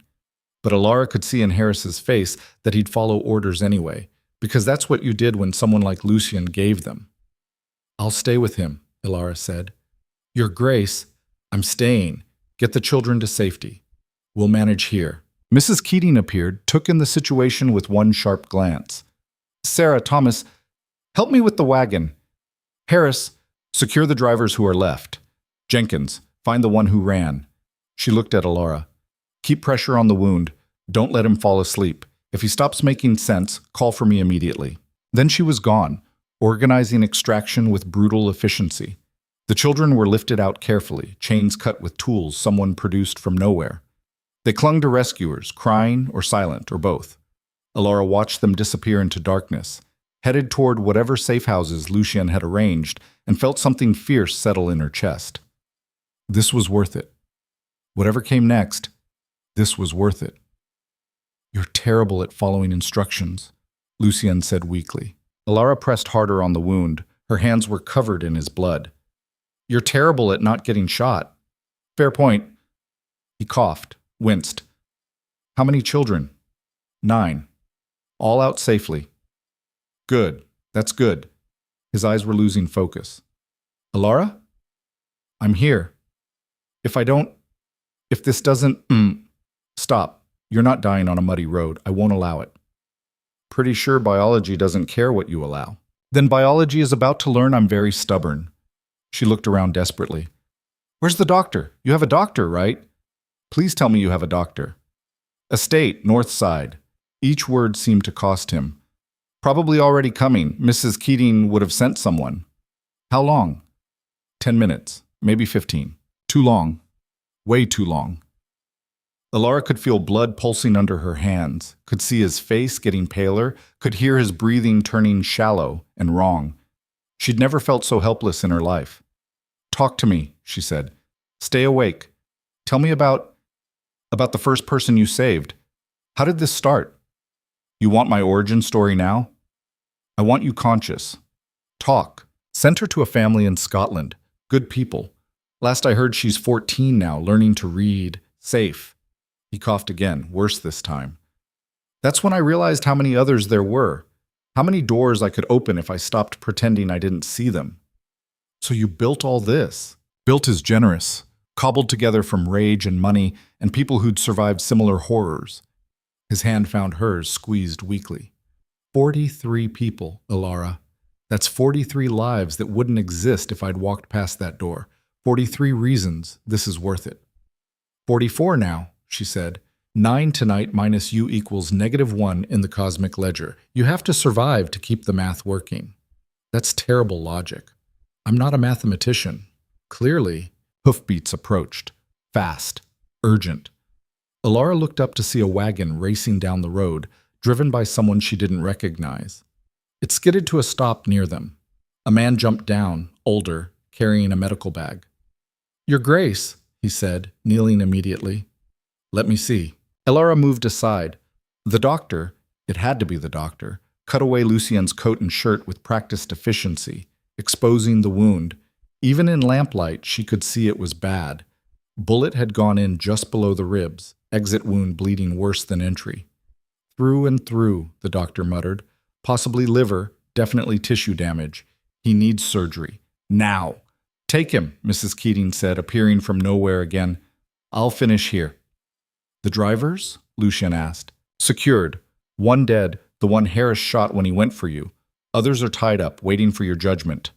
"Kill them." The words were flat, matter of fact, completely without mercy. Mrs. Keating nodded as if he'd suggested tea. "Wait," Alara said. "You can't just—" "Yes, I can." Lucien's eyes met hers, and there was nothing soft in them now. "These men traffic children. They cause suffering for profit. They knew the risks when they chose this work. I don't give second chances to people who hurt children." "But, Alara," his voice was weaker but no less firm, "this isn't a debate. This is how it works. These men disappear. No trial, no prison, no opportunity to escape and do this again. Just gone." He coughed, blood flecking his lips. "If that bothers you, look away." The doctor was already lifting him into the wagon. Harris helped, surprisingly gentle. Alara stood there, rooted to the spot, trying to process what she'd just heard. The man she'd married, the man currently bleeding out from saving children, had just ordered executions with the same tone he used for dinner preferences. Mrs. Keating touched her shoulder. "Get in the wagon, Your Grace. He'll need you when he wakes." He said to kill them." "Yes, he did. And we will, because that's the work." Mrs. Keating's voice was neither cruel nor kind, just factual. "These men steal children. They sell them into horror. His Grace stops that the only way that works, permanently. If you can't stomach that, perhaps you should have stayed in your rooms as instructed." The words stung because they were true. Alara had pushed her way into this, demanded to be involved, refused to be protected from the reality of what Lucien did. She didn't get to be shocked now when that reality turned ugly. She climbed into the wagon. The ride back to Blackmore was nightmare. Lucien drifted in and out of consciousness, occasionally mumbling orders or names. The doctor kept pressure on the wound, monitored breathing, muttered things that didn't sound encouraging. Alara held Lucien's hand, partially to comfort him, partially to keep herself from falling apart. They reached the estate. The doctor worked in what turned out to be a fully equipped surgery on the ground floor, another secret room Alara hadn't known existed. She waited outside while he operated, pacing the corridor, still covered in blood, unable to think past "please don't die, please don't die, please don't die." Hours crawled past. Staff moved through the halls, cleaning up, organizing, continuing operations despite their employer being on a table fighting for life. Mrs. Keating appeared periodically with updates that amounted to no news yet. Finally, as gray dawn broke outside, the doctor emerged. "He'll live," he said, wiping his hands. "Liver laceration, significant blood loss, some muscle damage, but nothing irreparable. He's strong, lucky, or both." Alara nearly collapsed with relief. "Can I see him?" "He's sleeping, probably will for several hours, but yes, briefly." The surgery was sterile white, smelling of chemicals and blood. Lucien lay on the table. No, they'd moved him to a proper bed, wheeled in from somewhere. Bandages wrapped his torso. His face was pale but peaceful, breathing steady. Alive. Alara pulled up a chair, sat down carefully. His hand was still warm when she took it. "You're an idiot," she whispered. "Getting shot like that, scaring me like that." Tears came suddenly, unexpectedly. "You're supposed to be the calculating one, the one who plans everything. You don't get to almost die on me when I've barely learned how this works." He didn't answer, obviously, but his hand tightened slightly around hers, possibly reflex, possibly awareness. Either way, she held on. Morning light filtered through high windows. Somewhere in the estate, children were being processed, fed, clothed, documented, prepared for new lives. Somewhere else, 3 traffickers were being buried in unmarked graves or dissolved in quicklime, or whatever Lucien's people did with bodies that needed to disappear. It should have horrified her, should have sent her running back to London, back to society, back to a world where terrible things happened out of sight, and nobody demanded you choose between mercy and justice. Instead, she stayed, held Lucien's hand, watched him breathe, and understood with sudden clarity that she'd crossed a line tonight. Not into his world, not really, but into some middle ground where his wars became hers, where the cost of doing nothing outweighed the horror of doing something. The door opened. Mrs. Keating entered, carrying tea that Alara didn't remember requesting. "Drink," she said, offering the cup. "You're in shock." "I'm fine." "You're covered in blood and haven't moved in 2 hours. That's not fine." Mrs. Keating set the tea on a side table when Alara didn't take it. "The children are settled. 7 girls, 2 boys, ages 6 to 11. Eastern European, from the accents. They'll be moved to proper safe houses within the week." "And the drivers?" "Taken care of. No trace, no evidence, no problem." "You mean dead?" "I mean taken care of, Your Grace. The specifics aren't your burden to carry." Alara looked at her, this woman who organized rescues and executions with equal efficiency, who'd been nothing but professional since Alara arrived, who was offering tea like they were discussing the weather. "How long have you worked for him?" Alara asked. 12 years. Since before this operation started. "Were you—" She hesitated. "Did he rescue you too?" Mrs. Keating's expression flickered, something painful crossing her features before the professional mask returned. "That's not a story for today, Your Grace. Perhaps another time. Why do you do this? Any of you. It's dangerous, probably illegal, certainly exhausting. Why stay? Because someone has to, and His grace pays very well. Mrs. Keating moved toward the door. Get some rest. He'll need you clear-headed when he wakes, and you're running on fear and adrenaline. That won't last. She left before Alara could press further. Alone again with Lucien's sleeping form, Alara finally released his hand and stood. Her dress was ruined, blood-soaked, mud-stained, torn in places she didn't remember tearing. She looked like she'd survived a war. Felt like it too. She should clean up, change clothes, eat something, sleep. Instead, she pulled the chair closer to the bed and sat back down. I'm not leaving, she said to the sleeping man who'd married her for appearances and nearly died saving children he'd never met. Just so you know, when you wake up and inevitably tell me I should go back to London for my own safety, I'm refusing. We're past that now. We're past a lot of things. Lucien slept on, oblivious. Alara closed her eyes, let exhaustion wash over her. The sun was rising outside. 9 children were safe. 3 traffickers were dead. Her husband had survived a bullet that should have killed him. And somewhere in the estate, behind locked doors and carefully maintained secrets, more operations were probably already being planned. More routes mapped. More children marked for rescue. She'd married into this thinking it was a business arrangement. Turns out she'd married into a war. The question now was whether she'd fight or flee. Dawn broke fully, flooding the room with light. In that brightness, surrounded by the smell of antiseptic and blood, listening to Lucien's steady breathing, Alara made her choice. She'd fight. Lucien woke 3 days later to find his wife reorganizing his entire operation. What? He said, voice hoarse from disuse. Are you doing? Alara looked up from the desk she'd commandeered. His desk, in his office, covered with his maps and files and documents she absolutely should not be reading. She'd changed from the blood-soaked dress into something practical. Hair pulled back, sleeves rolled up. She looked like she'd been awake for 72 hours straight. She probably had been. Fixing your system, she said. It's inefficient. I'm sorry? Your information network. It's a mess. You have people reporting from 12 different cities, but no centralized way to track patterns. Look. She pushed a paper toward him. 3 separate reports in the last month mentioned ships docking at Southampton on Thursdays. But nobody connected them because the reports went to different handlers who never compared notes. That's 3 missed opportunities. Lucien tried to sit up. Pain lanced through his side, reminding him why that was a terrible idea. He fell back against pillows with a grunt. You're supposed to be resting, Alara continued, barely glancing at him. The doctor said 2 weeks minimum before you're mobile, so I've been handling coordination. Mrs. Keating helped at first, but honestly, she's better at field operations than logistics. Jenkins, too. You've built this entire network on people who are excellent at execution, but terrible at organization. I organize everything. You did. Past tense. Now you're recovering from a bullet wound and can't even sit up without looking like you're about to pass out.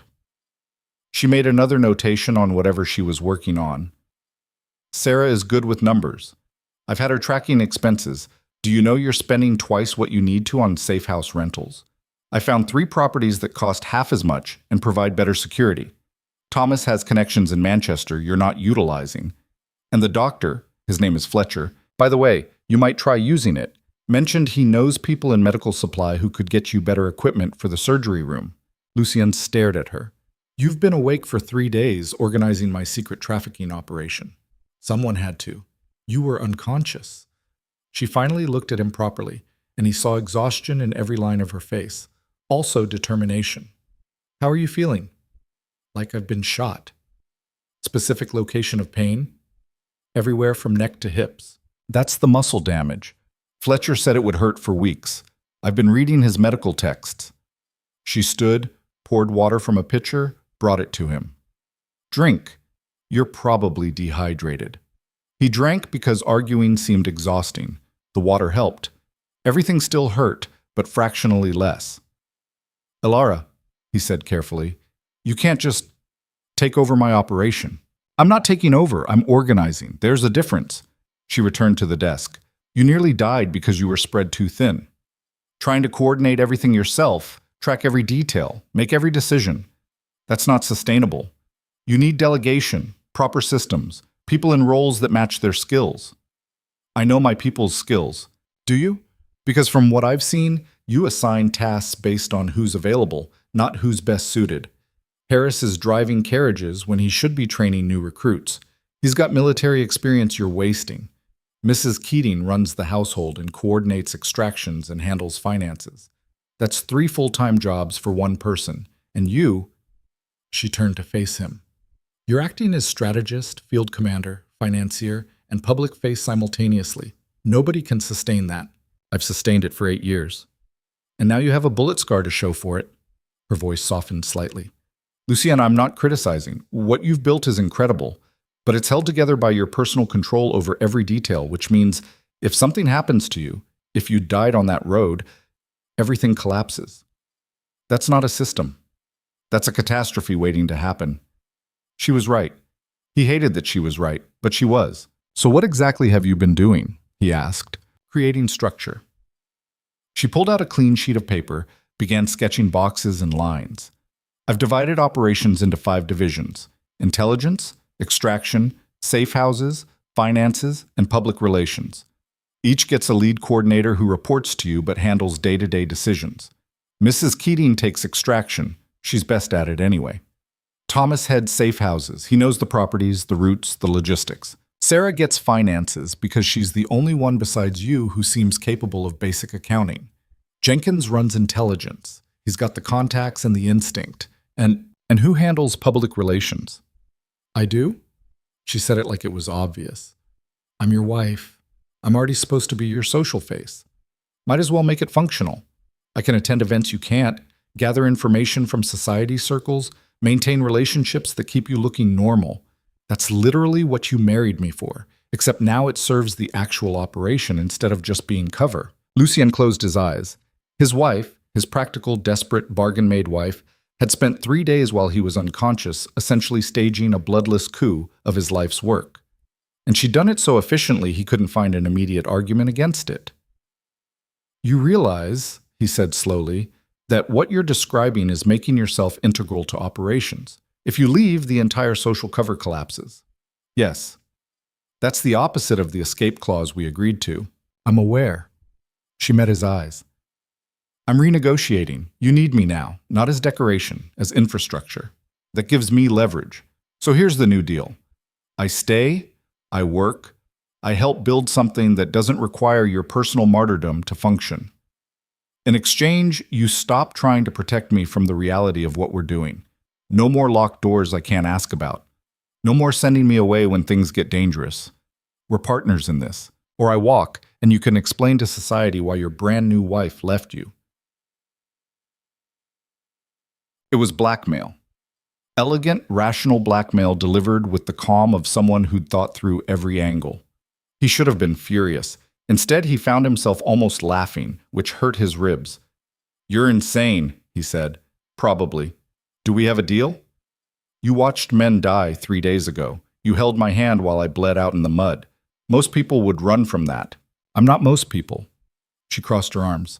I'm a woman whose father gambled away her future, who was about to be sold to pay debts, who married a stranger to survive. I've been scared and desperate and powerless my entire adult life. Now I'm finally in a position where I can actually do something that matters. You think I'm walking away from that? Even if it means more nights like that one, more blood, more death, more children who will have nightmares for years? Especially then. Her voice was fierce. Those children are alive because of you. 9 kids who'd be in hell right now are safe. That's worth every nightmare. That's worth everything. Lucy Cien studied her.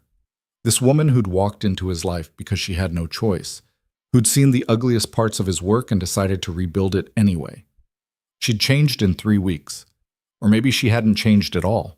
Maybe this was always who she was, and he'd been too focused on his own plans to notice. Partners, he said finally, but if I tell you to run during an operation, you run. That's non-negotiable. Agreed. And you check with me before making major operational decisions. Define major. Anything involving more than 5,000 pounds or potential casualties. She considered. Fair. And he stopped, unsure how to phrase the next part. If this gets too heavy, if you need out, you tell me. Immediately. I won't trap you in something that breaks you. Alara's expression softened. Same goes for you. You nearly died because you wouldn't delegate. That can't happen again. Promise me you'll actually use the structure I'm building instead of trying to do everything yourself. I'll try. Not good enough. I promise I'll try, which is the best you're getting from someone as controlling as me. She smiled, the first real smile he'd seen from her since the wedding. I'll take it. The reorganization took 2 weeks.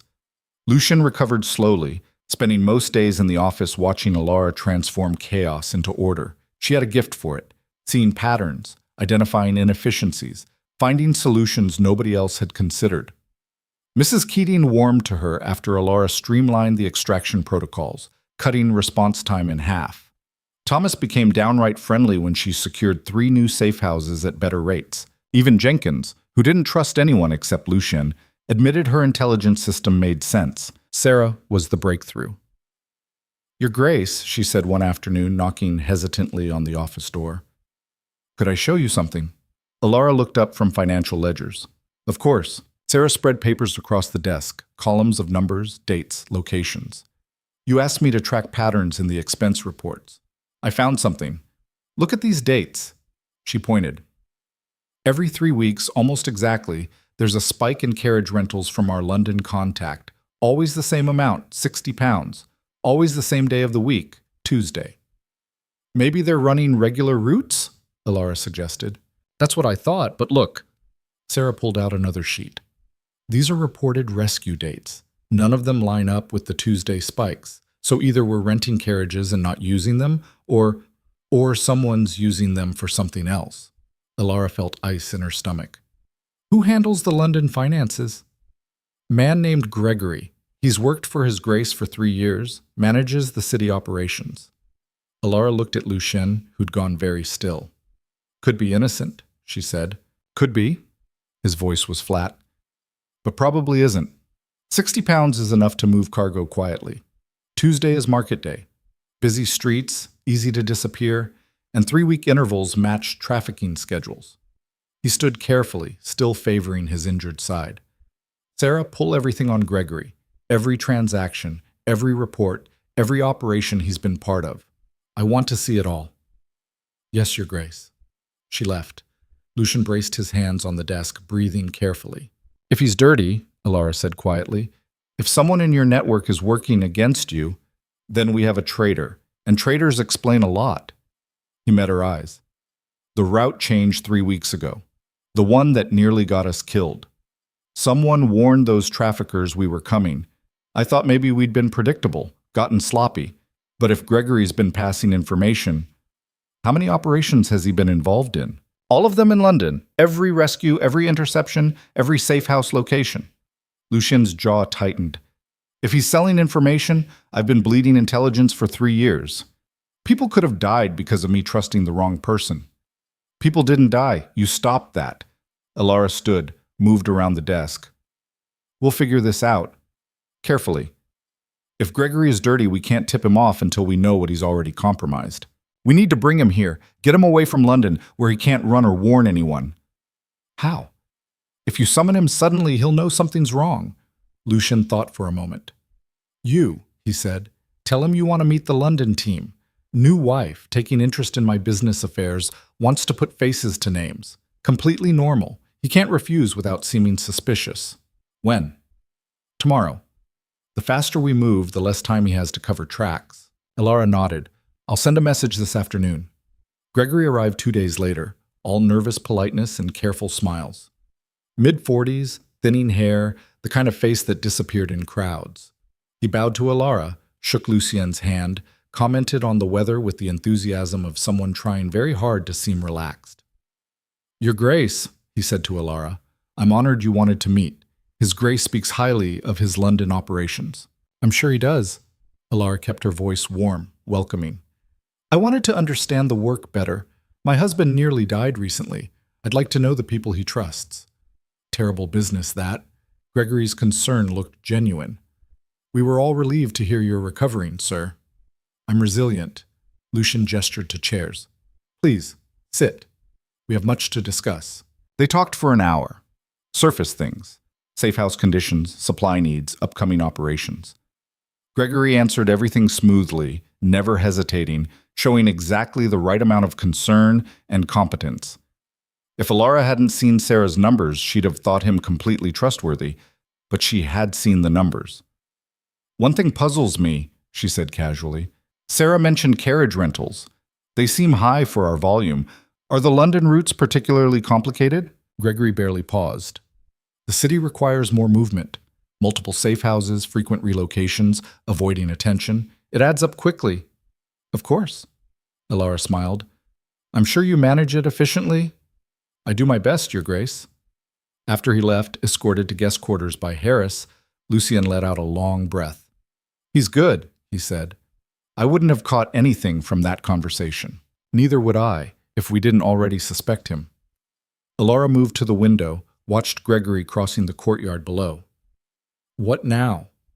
Now we search his belongings, letters, documents, anything that proves he's compromised. Then we decide what to do with him. You mean kill him? Lucian was quiet for a moment. If he's been selling information that gets children hurt, yes, that's what happens. What if he has reasons? Family being threatened, debts, something that forced him into this.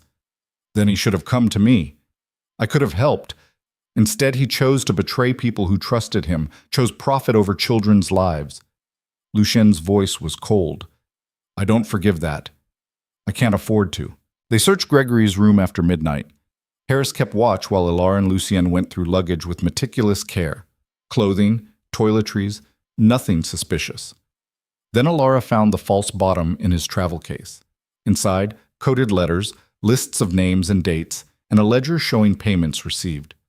£50 per operation, 100 for specific intelligence, 200 for a safe house location, until 3 years, Lucian said, looking at the dates. He's been selling us for 3 years. Alara read the codes, simple number substitutions that took minutes to crack. The names chilled her, clients buying information, most of them society figures she recognized. Lord Ashford was there, Lady Catherine's brother, a shipping magnate, a magistrate. People who should have been protecting the vulnerable were funding their exploitation. These are some of the most powerful families in London, she said. I know. If we expose them, we can't, not directly. They'll close ranks, use their influence to bury everything, probably destroy us in the process. Lucian's hands shook slightly. But we can use this. Threaten exposure, force them to back off, make them too afraid to operate freely. It won't stop trafficking, but it'll disrupt their network significantly. And Gregory, bring him to me. Tomorrow morning, I need to hear him explain this. The confrontation happened in the office, doors locked, Harris standing guard outside. Gregory walked in expecting routine business. He saw the ledger on the desk and went pale. Your Grace, I can explain. Then explain. Lucian's voice was ice. 3 years. 3 years of selling information while children suffered. Explain that. Gregory swallowed hard. They threatened my daughter, said they'd take her if I didn't cooperate. I had no choice. Everyone has choices. You could have told me. I've protected plenty of families from threats worse than that. I was afraid. So you sold out everyone else's children to save your own? Alara cut in. That's not protection. That's cowardice dressed as parenthood. Gregory flinched. You don't understand. I understand perfectly, Lucien said. You valued one life over dozens. Over 43 rescued people who might still be in slavery if operations hadn't succeeded despite your sabotage. You want me to sympathize? To understand? I don't. I can't. What will you do to me? That depends. Lucien pushed the ledger toward him. These names. The people buying information. You're going to tell me everything. Every contact, every meeting, every piece of intelligence you've sold. Then you're going to help me destroy them. Gregory's eyes widened. They'll kill me. I'll kill you if you refuse. Choose. The threat hung in the air. Gregory looked between them, at Lucian's cold certainty, at Alara's unflinching stare, at the ledger containing his betrayal in neat columns. I'll talk, he whispered. They spent 6 hours extracting information. Gregory knew everything. meeting locations, code phrases, payment methods, the entire structure of London's trafficking network among the wealthy. He'd been inside it for years, invisible, documenting everything while pretending cooperation. Lord Ashford runs the financing, Gregory said, exhausted. He coordinates with shipping companies, arranges transport, handles bribes. Lady Catherine's brother, William, he recruits, finds vulnerable families, offers help, then takes the children. The magistrate, Holbrook, he buries investigations, makes evidence disappear. How many others? Alara asked. 15 I know of, maybe more. And they're all protected by social position? Completely. They operate openly because nobody would believe accusations against them. Who questions a magistrate? Who suspects a lord's charity of being recruitment? Lucian exchanged a look with Alara. We can't expose them traditionally, he said, but we can make exposure so threatening they dismantle operations themselves. How? Gregory asked. We don't give them a choice. Lucian pulled out fresh paper. You're going to write letters to each person on this list. You're going to tell them I have evidence of their involvement, which I now do, thanks to you. And you're going to explain that if operations continue, if a single child is trafficked through their networks, that evidence goes public. To newspapers, parliament, competing families who'd love to see them destroyed. Make it clear, stop permanently or be ruined. They won't believe threats from me. They will when the letters include specific details only an insider would know. Dates, amounts, names of victims. Lucian's expression was merciless. You gave them 3 years of your cooperation. Now you give them your testimony against themselves. That's how you buy your daughter's safety. Gregory hesitated, then nodded, reaching for the pen. The letters went out over the next week. 15 of them, each tailored to its recipient, each containing enough information to be devastating if made public. Alara personally delivered 3, to social events where the targets couldn't avoid her, where refusing her company would create exactly the attention they couldn't afford.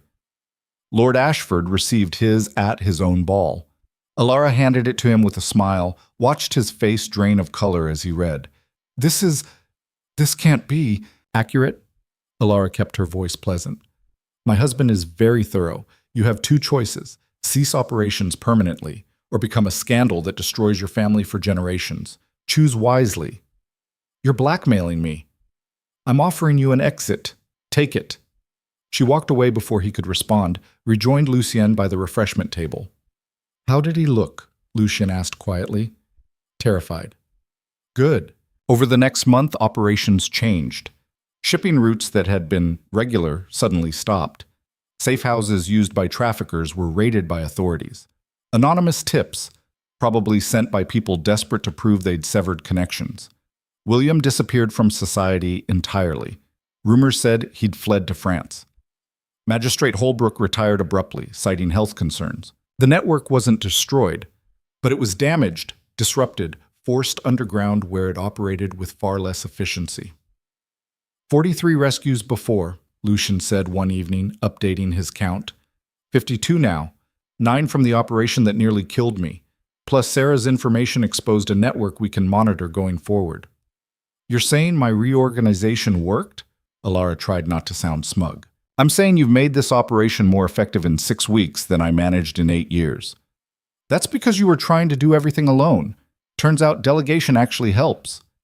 Turns out marrying you was the best strategic decision I've ever made. He said it casually, but Alara heard something underneath. Not affection exactly, but respect. Recognition. The acknowledgement that she wasn't just the convenient wife he'd acquired for appearances. She was an actual partner. The letters are buying us time, she said, but eventually those families will regroup, find new ways to operate. I know, but we'll be watching. Sarah's tracking systems will catch patterns earlier. Jenkins has new contacts in the ports. Thomas is expanding safe houses to handle larger numbers. Lucien looked at the maps covering his walls, yellow pins multiplying, red pins slowly decreasing. We're not winning, but we're not losing either. That's not nothing. No, it's not. They stood together in comfortable silence, watching the sunset through western windows. Outside, the estate buzzed with activity. Sarah training new intelligence coordinators, Mrs. Keating drilling extraction teams, Thomas negotiating property leases. The operation Lucien had built alone was becoming something larger, more sustainable, powered by people who'd found purpose in stopping horror. I have a question, Alara said. What happened to Gregory? Lucien was quiet for a moment. He's alive. Working in Manchester under supervision, managing one of Thomas's safe houses. His daughter is here, being educated, protected, completely safe. He sees her once a month if his work is satisfactory. You gave him mercy. I gave him use. There's a difference. But his expression suggested maybe there wasn't, not entirely. He betrayed us because he was afraid for his daughter. I understand fear. I don't forgive it, but I understand it. You've changed, Alara said. Since that first night in the ballroom. You're less cold? I was going to say controlled. You're letting people in. I'm letting you in. That's different. The admission surprised them both. Lucien looked uncomfortable, like he hadn't meant to say it aloud.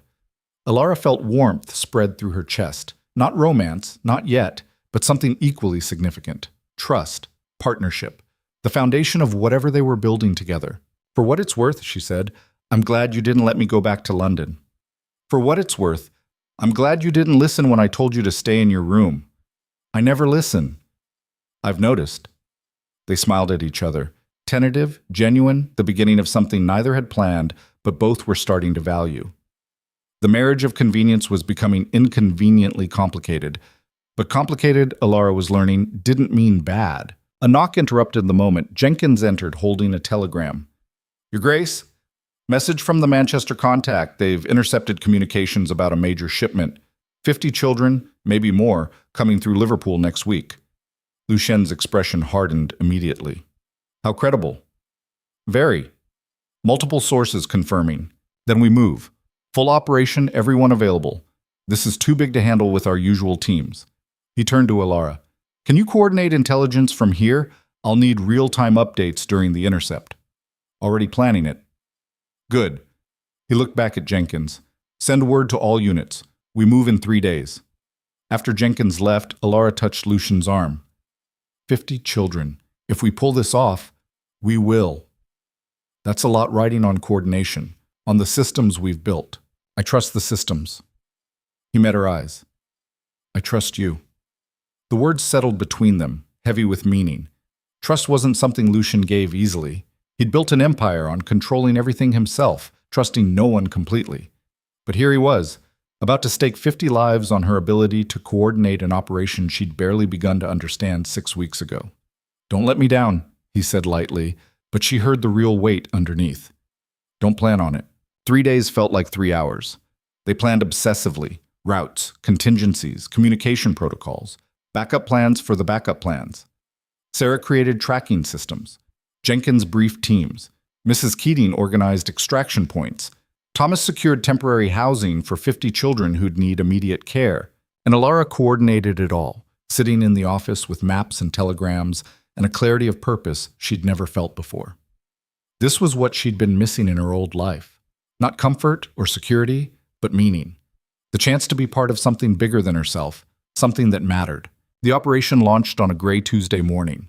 Lucien led the Liverpool team personally, Harris and Mrs. Keating with him. Jenkins covered the docks. Sarah stayed at Blackmore with Alara, managing communications. The first telegram came at noon. Shipment confirmed. 2 vessels, Dock 7, proceeding. The second at 2. Engagement started. Heavy resistance. Multiple guards. The third at 3. Casualties on both sides. Children secured but situation unstable. Alara's hand shook reading that one. Casualties could mean injuries. Could mean deaths. Could mean Lucien bleeding out on another muddy road while she sat helpless miles away. Send reinforcements to Dock 7, she told Sarah. And get medical teams to the extraction point immediately. Yes, Your Grace. More telegrams came. Updates. Problems. Small victories. The afternoon crawled past in painful increments.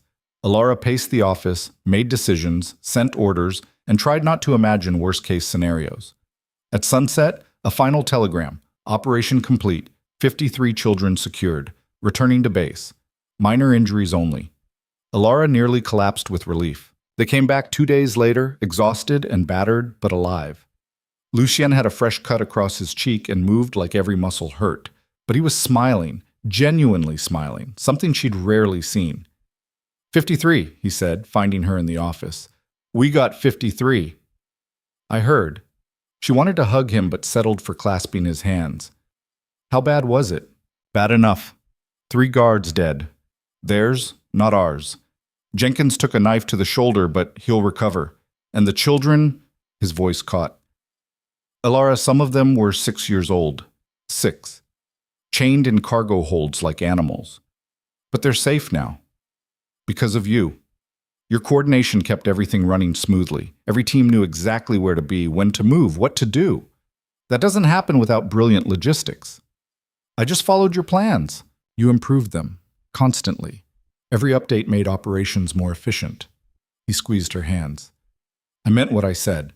You've made this operation something I could never achieve alone. We're partners, real partners.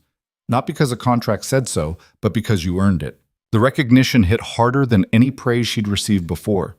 She'd earned this. Not through birthright or marriage or luck, but through actual work, actual contribution. She'd taken a desperate bargain and transformed it into genuine purpose. So what happens now? She asked. Now we keep going. More operations, more rescues, more yellow pins on that map. He glanced at the wall where their successes were documented. And eventually maybe we actually make a difference. A real, lasting difference. We already are. Then we make a bigger one. They stood together in the office they now shared, looking at maps that showed a war they were slowly winning, surrounded by evidence of lives saved and operations disrupted, and a partnership neither had planned, but both had chosen. It wasn't the marriage Elara had imagined as a girl dreaming of romance and true love. It was better, harder, bloodier, more complicated, but infinitely more meaningful. She'd married a duke to escape debt. She'd gained a purpose instead. And somewhere in there, without either of them quite noticing when it happened, she'd started to care about the cold, calculating man who'd offered her a deal in a ballroom and then shown her a world worth fighting for. The caring turned into something more complicated on a winter morning 4 months later, when Elara found Lucien standing at his office window, staring at nothing. You missed breakfast, she said, setting tea on his desk. He didn't respond, just kept staring, jaw tight, hands clenched behind his back. She'd learned his silences by now. This one meant something bad had happened, and he was deciding whether to share it. Lucien? Anna's dead. The name took a moment to place. Then she remembered. The first girl he'd saved. 7 years old, sent to Scotland, the reason he'd started all of this. What happened? Her adoptive father sold her. His voice was flat, emotionless, in that way that meant he was feeling everything. 6 months ago, to a brothel in Edinburgh. Someone recognized her from our records, sent word. By the time we got there, he stopped. She was 14. She should have been learning to read. Instead, he couldn't finish. Elara crossed to him, put a hand on his arm. He was shaking. I thought she was safe, he said. That's what this whole thing was supposed to be about. Saving them. Actually saving them, not just moving them from one nightmare to another. And I failed. I failed her. You didn't sell her. Some monster did that. I chose wrong. Trusted the wrong family, didn't check thoroughly enough, assumed good intentions were sufficient. He pulled away from her touch, paced to his desk. 53 children saved in Liverpool. How many of them will I fail too? How many are already in danger because I can't verify every placement, can't monitor every life, You can't save everyone perfectly. That's not how this works. Then what's the point? The words came out raw. If we rescue them just to have them sold again, if we dismantle one network only to have another replace it, if we're constantly running toward an enemy that multiplies faster than we can fight, what's the point of any of this? Elara had no good answer. She'd seen enough over 4 months to know he was right. They were making progress, but trafficking was hydra-headed. Cut down one operation, 2 more emerged. The work was endless, exhausting, sometimes futile. But futile wasn't the same as meaningless. The point, she said carefully, is that 53 children are alive right now because of you. Maybe some will face new horrors. That's the world we live in, the enemy we fight. But some won't. Some will survive, grow up, have lives. And those lives matter, even if you can't guarantee them forever. That's not enough. It has to be. Because the alternative is giving up, and you don't know how to do that. He looked at her then, really looked, and something shifted in his expression. When did you become the one holding me together? Around the time you taught me how to coordinate operations that save lives. We take turns falling apart. That's what partners do. The word partners seemed to steady him. He nodded once, returning to the window. Outside, snow was falling, soft, quiet, covering everything in white. The estate looked peaceful, which was a lie. Beneath the snow, operations continued. Telegrams arrived hourly. Plans evolved constantly. I need to change how we do placements, Lucien said. More monitoring, more check-ins, actual verification that people stay safe. That means more staff, more resources, more coordination. Then we'll build it. Alara joined him at the window. Sarah can design tracking systems. Thomas can establish regional monitors. We'll create infrastructure that catches failures before they become tragedies. That's massive. It'll take months, maybe years. So we start today. He almost smiled. You make it sound simple. It's not. But neither was reorganizing your entire operation, and I did that in 6 weeks. You're insufferably competent. I learned from an insufferably controlling Duke. This time he did smile, brief but genuine. Then he turned to her, and his expression became serious. Alara, I need to tell you something. The shift in tone made her nervous. What? I'm not a good man. I've done things, terrible things, to make this work. I've killed people, ruined lives, operated completely outside any law that would stop me. The Duke of Varick everyone fears? That's not reputation. That's reality. He met her eyes. You've made me better at logistics, better at delegation, but you haven't made me good. I'm still the man who orders executions without trial, who uses blackmail and violence as tools, who will sacrifice almost anything to save children. If that's something you can't live with long term, I need to know now. It was the most honest he'd ever been. Alara considered her answer carefully. I don't need you to be good, she said finally. I need you to be effective, and you are. Brutally, ruthlessly effective at stopping people who hurt children. That's not goodness, but it's something. She paused. I'm not naive anymore, Lucian. I know what we do here. I coordinate operations that end with bodies in unmarked graves. I send telegrams that authorize violence. I maintain social connections with people I'd happily see destroyed. I'm complicit in everything you are. So if you're asking whether I can live with who you are, I already am. That doesn't bother you. It terrifies me, every day. But being bothered isn't the same as being wrong. She touched his hand. We're fighting a war most people don't acknowledge exists. We use ugly weapons because the enemy is uglier. I've made peace with that. The question is whether you have. Lucian was quiet for a long moment. Anna's death proves I haven't done enough. We need to be better, more thorough, more permanent in our solutions. What are you suggesting?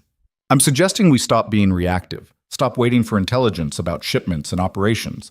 Start targeting the people who create the demand. His voice hardened. The wealthy clients. The society figures who buy innocence for their entertainment.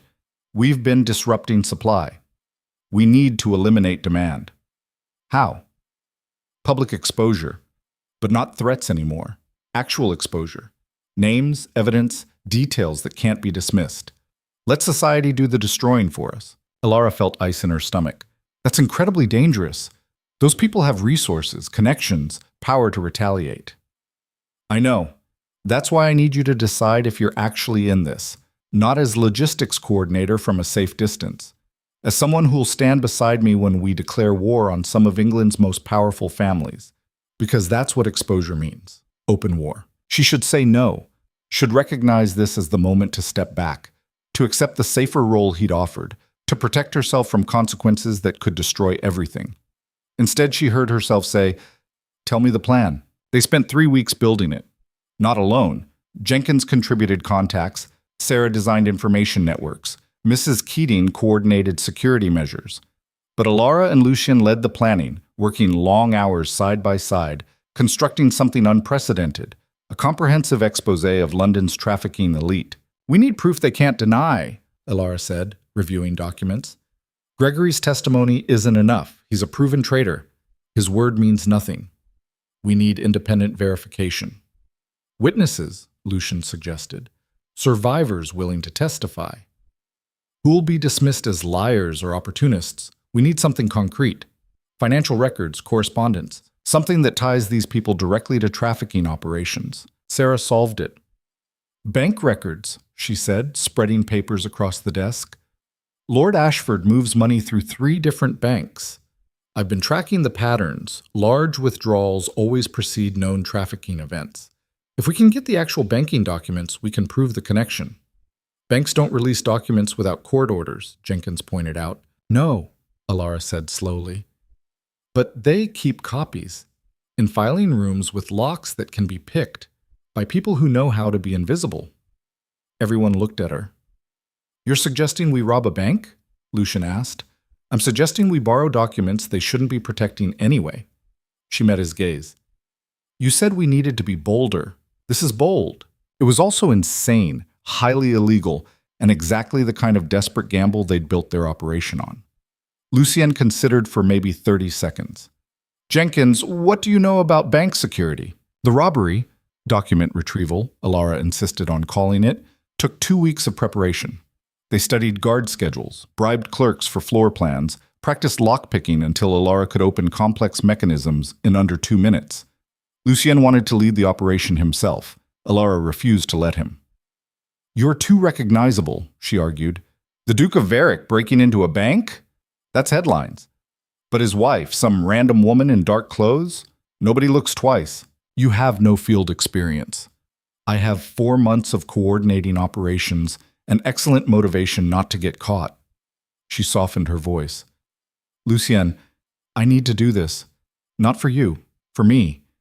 I need to prove I'm not just logistics support, that I can actually execute operations, not just plan them. He studied her face. If you're caught, I can't protect you. Your name being attached to this would destroy everything. Then I won't get caught. Alara, we're partners. Equal partners. That means equal risks. It was manipulation, using his own words against him, forcing him to choose between protection and respect. But it worked. He closed his eyes, exhaled slowly. Sarah goes with you, and Harris for security. And you follow the plan exactly. No improvisation, no heroics. Agreed. The bank was exactly as intimidating as she'd feared. Stone facade, heavy doors, guards watching the entrance with expressions that suggested they enjoyed finding reasons to shoot people. Alara walked past them at closing time, dressed as a cleaning woman, carrying supplies that hid lockpicks and a small lamp. Sarah followed 5 minutes later. Harris waited in a carriage 2 streets away. The filing room is basement level, Sarah whispered as they slipped past distracted clerks. 3rd door on the left. We have maybe 20 minutes before guards do their rounds. They made it to the basement without incident. The door was locked, but Alara's newly acquired skills handled it in 90 seconds. Inside, rows of filing cabinets, decades of financial records organized in neat labels. They found Ashford's files quickly. Sarah's research had been precise. Look for anything dated in the last 3 years, Alara said, rifling through papers. Large withdrawals, unusual transactions, anything connected to shipping companies or overseas accounts. They worked fast, copying documents by lamplight, trying not to disturb the organization. 15 minutes in, they had enough to prove patterns. Withdrawals before every known trafficking event, payments to shell companies, transfers to known criminals. That's everything, Sarah said. We should go. Footsteps echoed into the corridor outside. They froze. The guard rounds were early, or they'd miscalculated timing. Either way, they were about to be discovered in a locked room they shouldn't have accessed, holding documents they'd technically stolen. Alara's mind raced. They could hide, but where? The room had no closets, no cover. They could run, but the door opened outward. They'd literally collide with the guard. They could... Sarah blew out the lamp. Darkness swallowed them. The footsteps stopped outside the door. A key rattled in the lock. Stay absolutely still, Sarah breathed, barely audible. The door opened. Lamplight spilled in. A guard stood there, holding his light high, peering into the filing room. Alara pressed herself against the wall, praying shadows were enough, praying he wouldn't enter fully, praying, "Thought I heard something," the guard muttered to himself. "Just rats, probably." He closed the door, locked it again from outside. Footsteps retreated down the corridor. Alara nearly collapsed with relief. Sarah relit their lamp with shaking hands. "We leave now," Sarah said, "before he comes back." They did, climbing basement stairs, navigating corridors, emerging into the main floor where a few clerks still worked late. Alara forced herself to walk normally, carrying cleaning supplies like nothing was wrong, like her heart wasn't trying to escape her chest. Outside, cold air hit her face. She'd never appreciated winter wind so much. Harris had the carriage ready. They climbed in and Alara finally let herself breathe. "You look terrible," Harris observed. "I feel worse." But she was smiling, adrenaline and success mixing into something almost euphoric. "But we got everything." At Blackmore, Lucian was waiting in the office, pacing frantically. He pulled Alara into a hug the moment she entered, brief, fierce, then immediately released her as if remembering himself. "Never do that again," he said. "Did it work?" "That's not the point. Did it work?" He looked at the documents Sarah laid on his desk, scanned them quickly, his expression shifting from worry to calculation. "Yes, this works. This is everything we need." They compiled the exposé over the next week. Not just Ashford, 15 families total, every name from Gregory's ledger backed by concrete evidence. Financial records, witness testimonies, operational details. 200 pages of documentation that painted a picture impossible to deny. London's elite were funding child trafficking on a massive scale. "Who do we send it to?" Sarah asked. "Everyone," Alara said. "Parliament, newspapers, competing families who'll use this to destroy rivals. We make it so widespread they can't contain it." "Some newspapers won't publish," Jenkins warned. "Too many powerful people involved." "Then we find ones that will. Or we publish it ourselves." Lucien looked at the assembled documents. "This is the end of operating in shadows. Once this goes public, we become targets. These families will use every resource to destroy us. Legally, socially, possibly violently. Everyone needs to understand that." Around the office, his core team nodded. Mrs. Keating, Harris, Jenkins, Thomas, Sarah, they'd all chosen this work knowing the risks. Alara looked at each of them, these people who'd become something like family, and felt fierce pride. "Then we do it together," she said. The exposé went public on a Tuesday morning. 3 newspapers published simultaneously, including one owned by a rival lord who'd happily destroy Ashford if it meant gaining advantage. By noon, London was in chaos. By evening, Parliament was demanding investigations. By the next morning, warrants were being issued. Lord Ashford tried to flee. Harris intercepted him at the docks, brought him back to face charges. Others tried denials. Lady Catherine's brother claimed forgery. The magistrate alleged conspiracy. But the evidence was overwhelming, independently verified, impossible to dismiss. Within a week, 7 of the 15 families faced criminal charges. Others resigned from positions, retreated from public life, saw their influence collapse. The trafficking network that had operated openly for decades was suddenly exposed, dismantled, destroyed. But victory came with a price. "Your Grace." Jenkins entered the office 3 days after publication, his face grim. "We have a problem." Lucien looked up from correspondence. "What kind?" "The kind with hired assassins. Someone put a price on your head. Large price. £20,000. The room went silent. Alara felt cold wash through her. "How credible?" Lucien asked calmly. "Very. 3 different sources confirming. Someone wants you dead badly enough to make it worth professional interest." "Who placed it?" "Don't know yet. Could be any of the families we exposed. Could be someone we haven't identified yet." Lucien absorbed this without visible reaction. "Increase security. No one moves alone. Tell everyone to be vigilant." He glanced at Alara. "You especially. They might target you to hurt me." "Let them try." She sounded braver than she felt.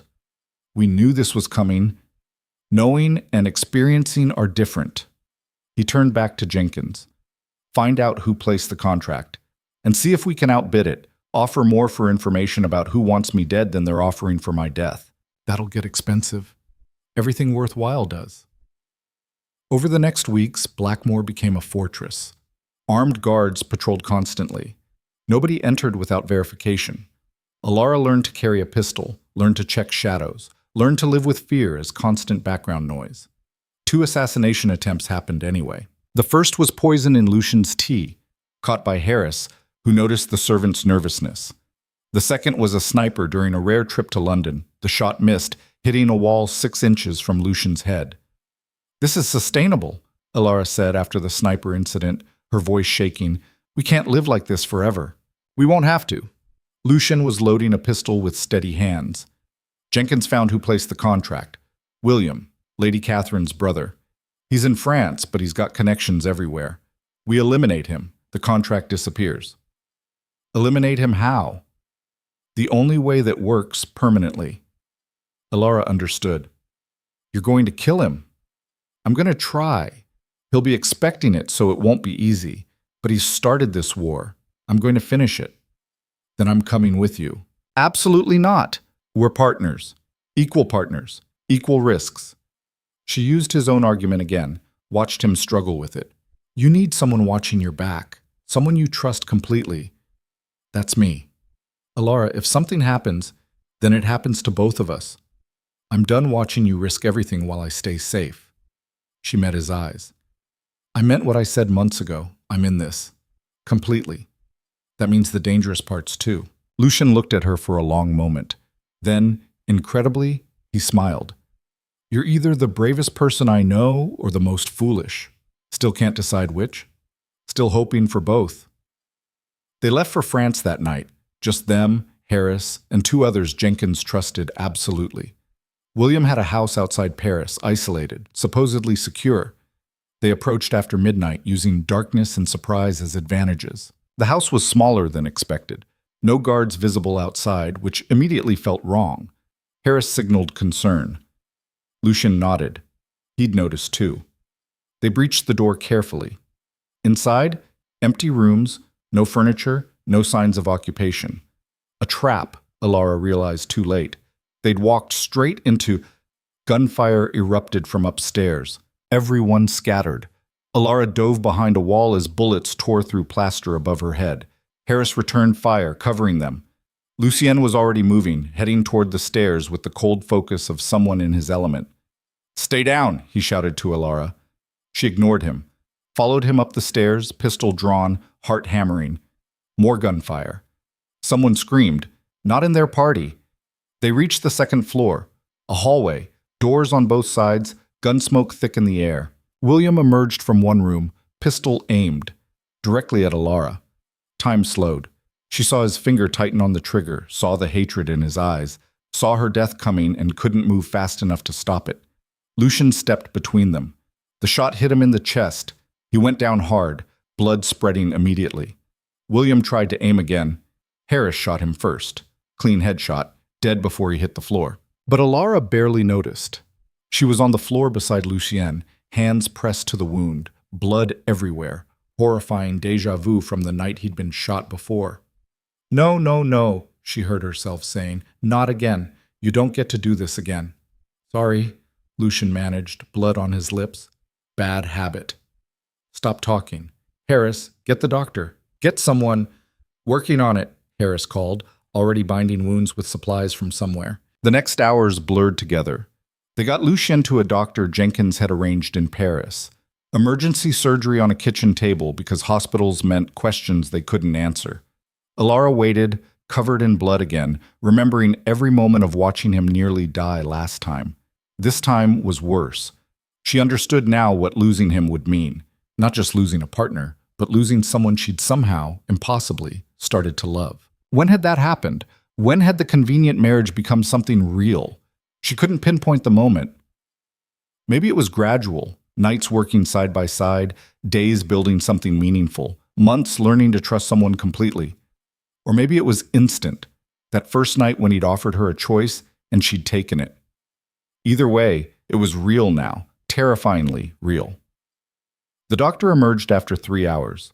"He'll live, again. This man's got more luck than sense." Alara nearly collapsed with relief. Lucien recovered slowly back at Blackmore, watched constantly by Alara, who refused to leave his side.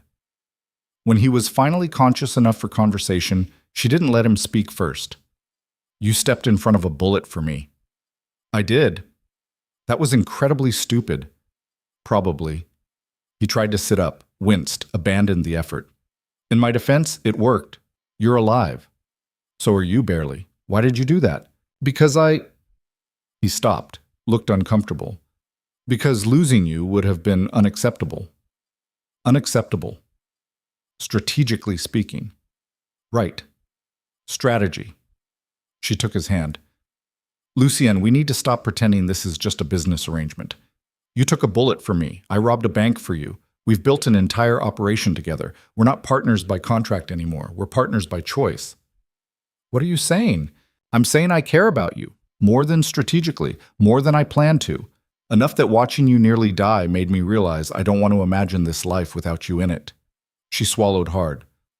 I'm saying this marriage became real somewhere along the way, and I need to know if you feel that too.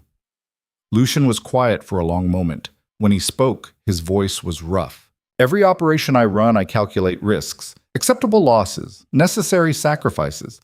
But when that gun aimed at you, I didn't calculate anything. I just moved. Because the thought of losing you wasn't acceptable on any level, strategic, practical, or otherwise. He squeezed her hand. I don't know when it happened either, but yes, this is real. So what do we do about it? We keep going, keep fighting, keep building something worth protecting. He managed a weak smile. But maybe with slightly less getting shot. That would be nice. They stayed like that, hands clasped, finally acknowledging what had been building for months. It wasn't the romance Alara had imagined as a girl. No grand declarations, no sweep her off her feet moments. Just two people who'd survived hell together and found something worth keeping. It was better than romance. It was real. William's death ended the assassination contracts. With the ringleader gone and evidence still devastating his network, the remaining families focused on survival rather than revenge. Operations at Blackmore continued, safer now, more organized, growing steadily. 6 months after the exposure, they'd rescued 97 people total. Sarah's monitoring system had prevented 3 placement failures. Thomas had established safe houses in 8 new cities. Jenkins had recruited former victims into the network, people who understood trafficking intimately and fought it personally. And Alara had become something London society couldn't ignore. The Duchess, who'd exposed their darkest secret and survived the retaliation. They're calling you the Iron Duchess, Lucien said one evening, showing her a society column. That's dramatic. You robbed a bank, published an expose that destroyed 15 families, and survived assassination attempts. Drama seems appropriate. What are they calling you? The Duke who died twice and kept working. Less poetic. She laughed. They were in the office, their office now, maps covering walls showing yellow pins multiplying across England. 97 lives saved. It would never be enough, but it was something. I've been thinking, Alara said, about Anna, the girl you couldn't save. Lucien's expression tightened. What about her? We can't save everyone. But we can remember everyone. Every failure, every loss, every child who deserved better. We use those memories to improve systems, catch problems earlier, build something that actually lasts. She pulled out a journal she'd been keeping. I've been documenting everything. Every rescue, every placement, every follow-up, creating records so future operations learn from our mistakes. You're building institutional memory. I'm building a legacy. This work shouldn't depend on us personally. It should outlast us. Lucien looked at the journal, at her, at the maps showing their impossible work. When did you get so wise? Around the time I married someone foolish enough to fight wars everyone else ignored. That's not foolish. That's necessary, I know. But it's both. She set the journal on the desk. We're building something here, Lucien. Not just rescuing people, creating a system that will keep rescuing people long after we're gone. That's worth every risk we've taken. He pulled her close, kissed her properly for the first time since their wedding day.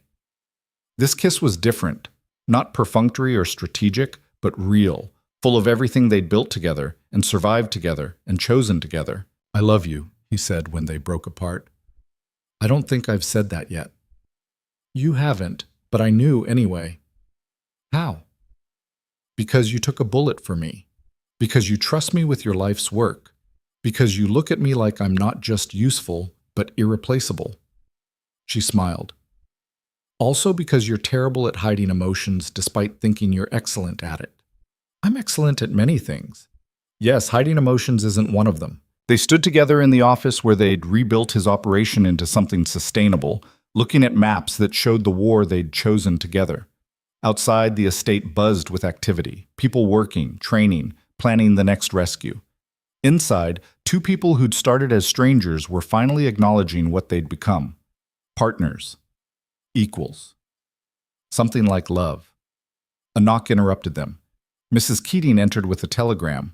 Your Grace, intelligence from Liverpool, major operation happening next month. Possibly the largest shipment we've tracked. Lucien took the telegram, scanned it. How large? Over 100 children, multiple locations. Then we need everyone. Full mobilization. He looked at Alara. Can you coordinate something this size? Already planning it. She was, her mind already organizing resources, calculating logistics, mapping contingencies. We'll need new approaches for this scale, but we can do it. We? Mrs. Keating said, something like approval in her voice. Good to hear, Your Grace. After she left, Alara returned to the maps. Yellow pins, red pins, blue pins showing operations past and future. A war documented in colored markers and determination. You know what we're building here, Lucien said? It's not just rescue operations. It's a movement. People who refuse to accept that children are commodities. Who fight that idea with everything they have. That's melodramatic. That's accurate. He joined her at the maps. And you're leading it as much as I am. Maybe more. You organize where I just react. We both lead. That's what partners means. They stood together planning the Liverpool operation, coordinating resources, building something that would save over 100 lives if everything went right. Outside, snow was falling again, covering the estate in white. Inside, warmth, purpose, partnership, love. Alara thought about the ballroom where this started, where a desperate woman had challenged a fearsome duke and received an impossible offer, where a deal had been struck that was supposed to be practical, temporary, convenient.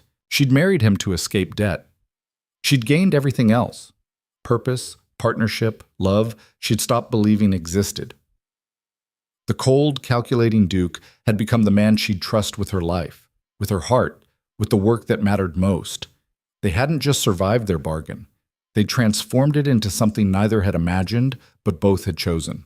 The Iron Duchess and the Duke who wouldn't die, building an empire of mercy from fortresses and secrets and love that had snuck up on them while they were busy saving the world. It was the opposite of the fairy tale she'd imagined as a girl. It was so much better. Ready for Liverpool? Lucien asked. Alara looked at the maps, at the telegrams, at the man beside her who'd become her partner in every way that mattered. Always, she said, and together they began to plan.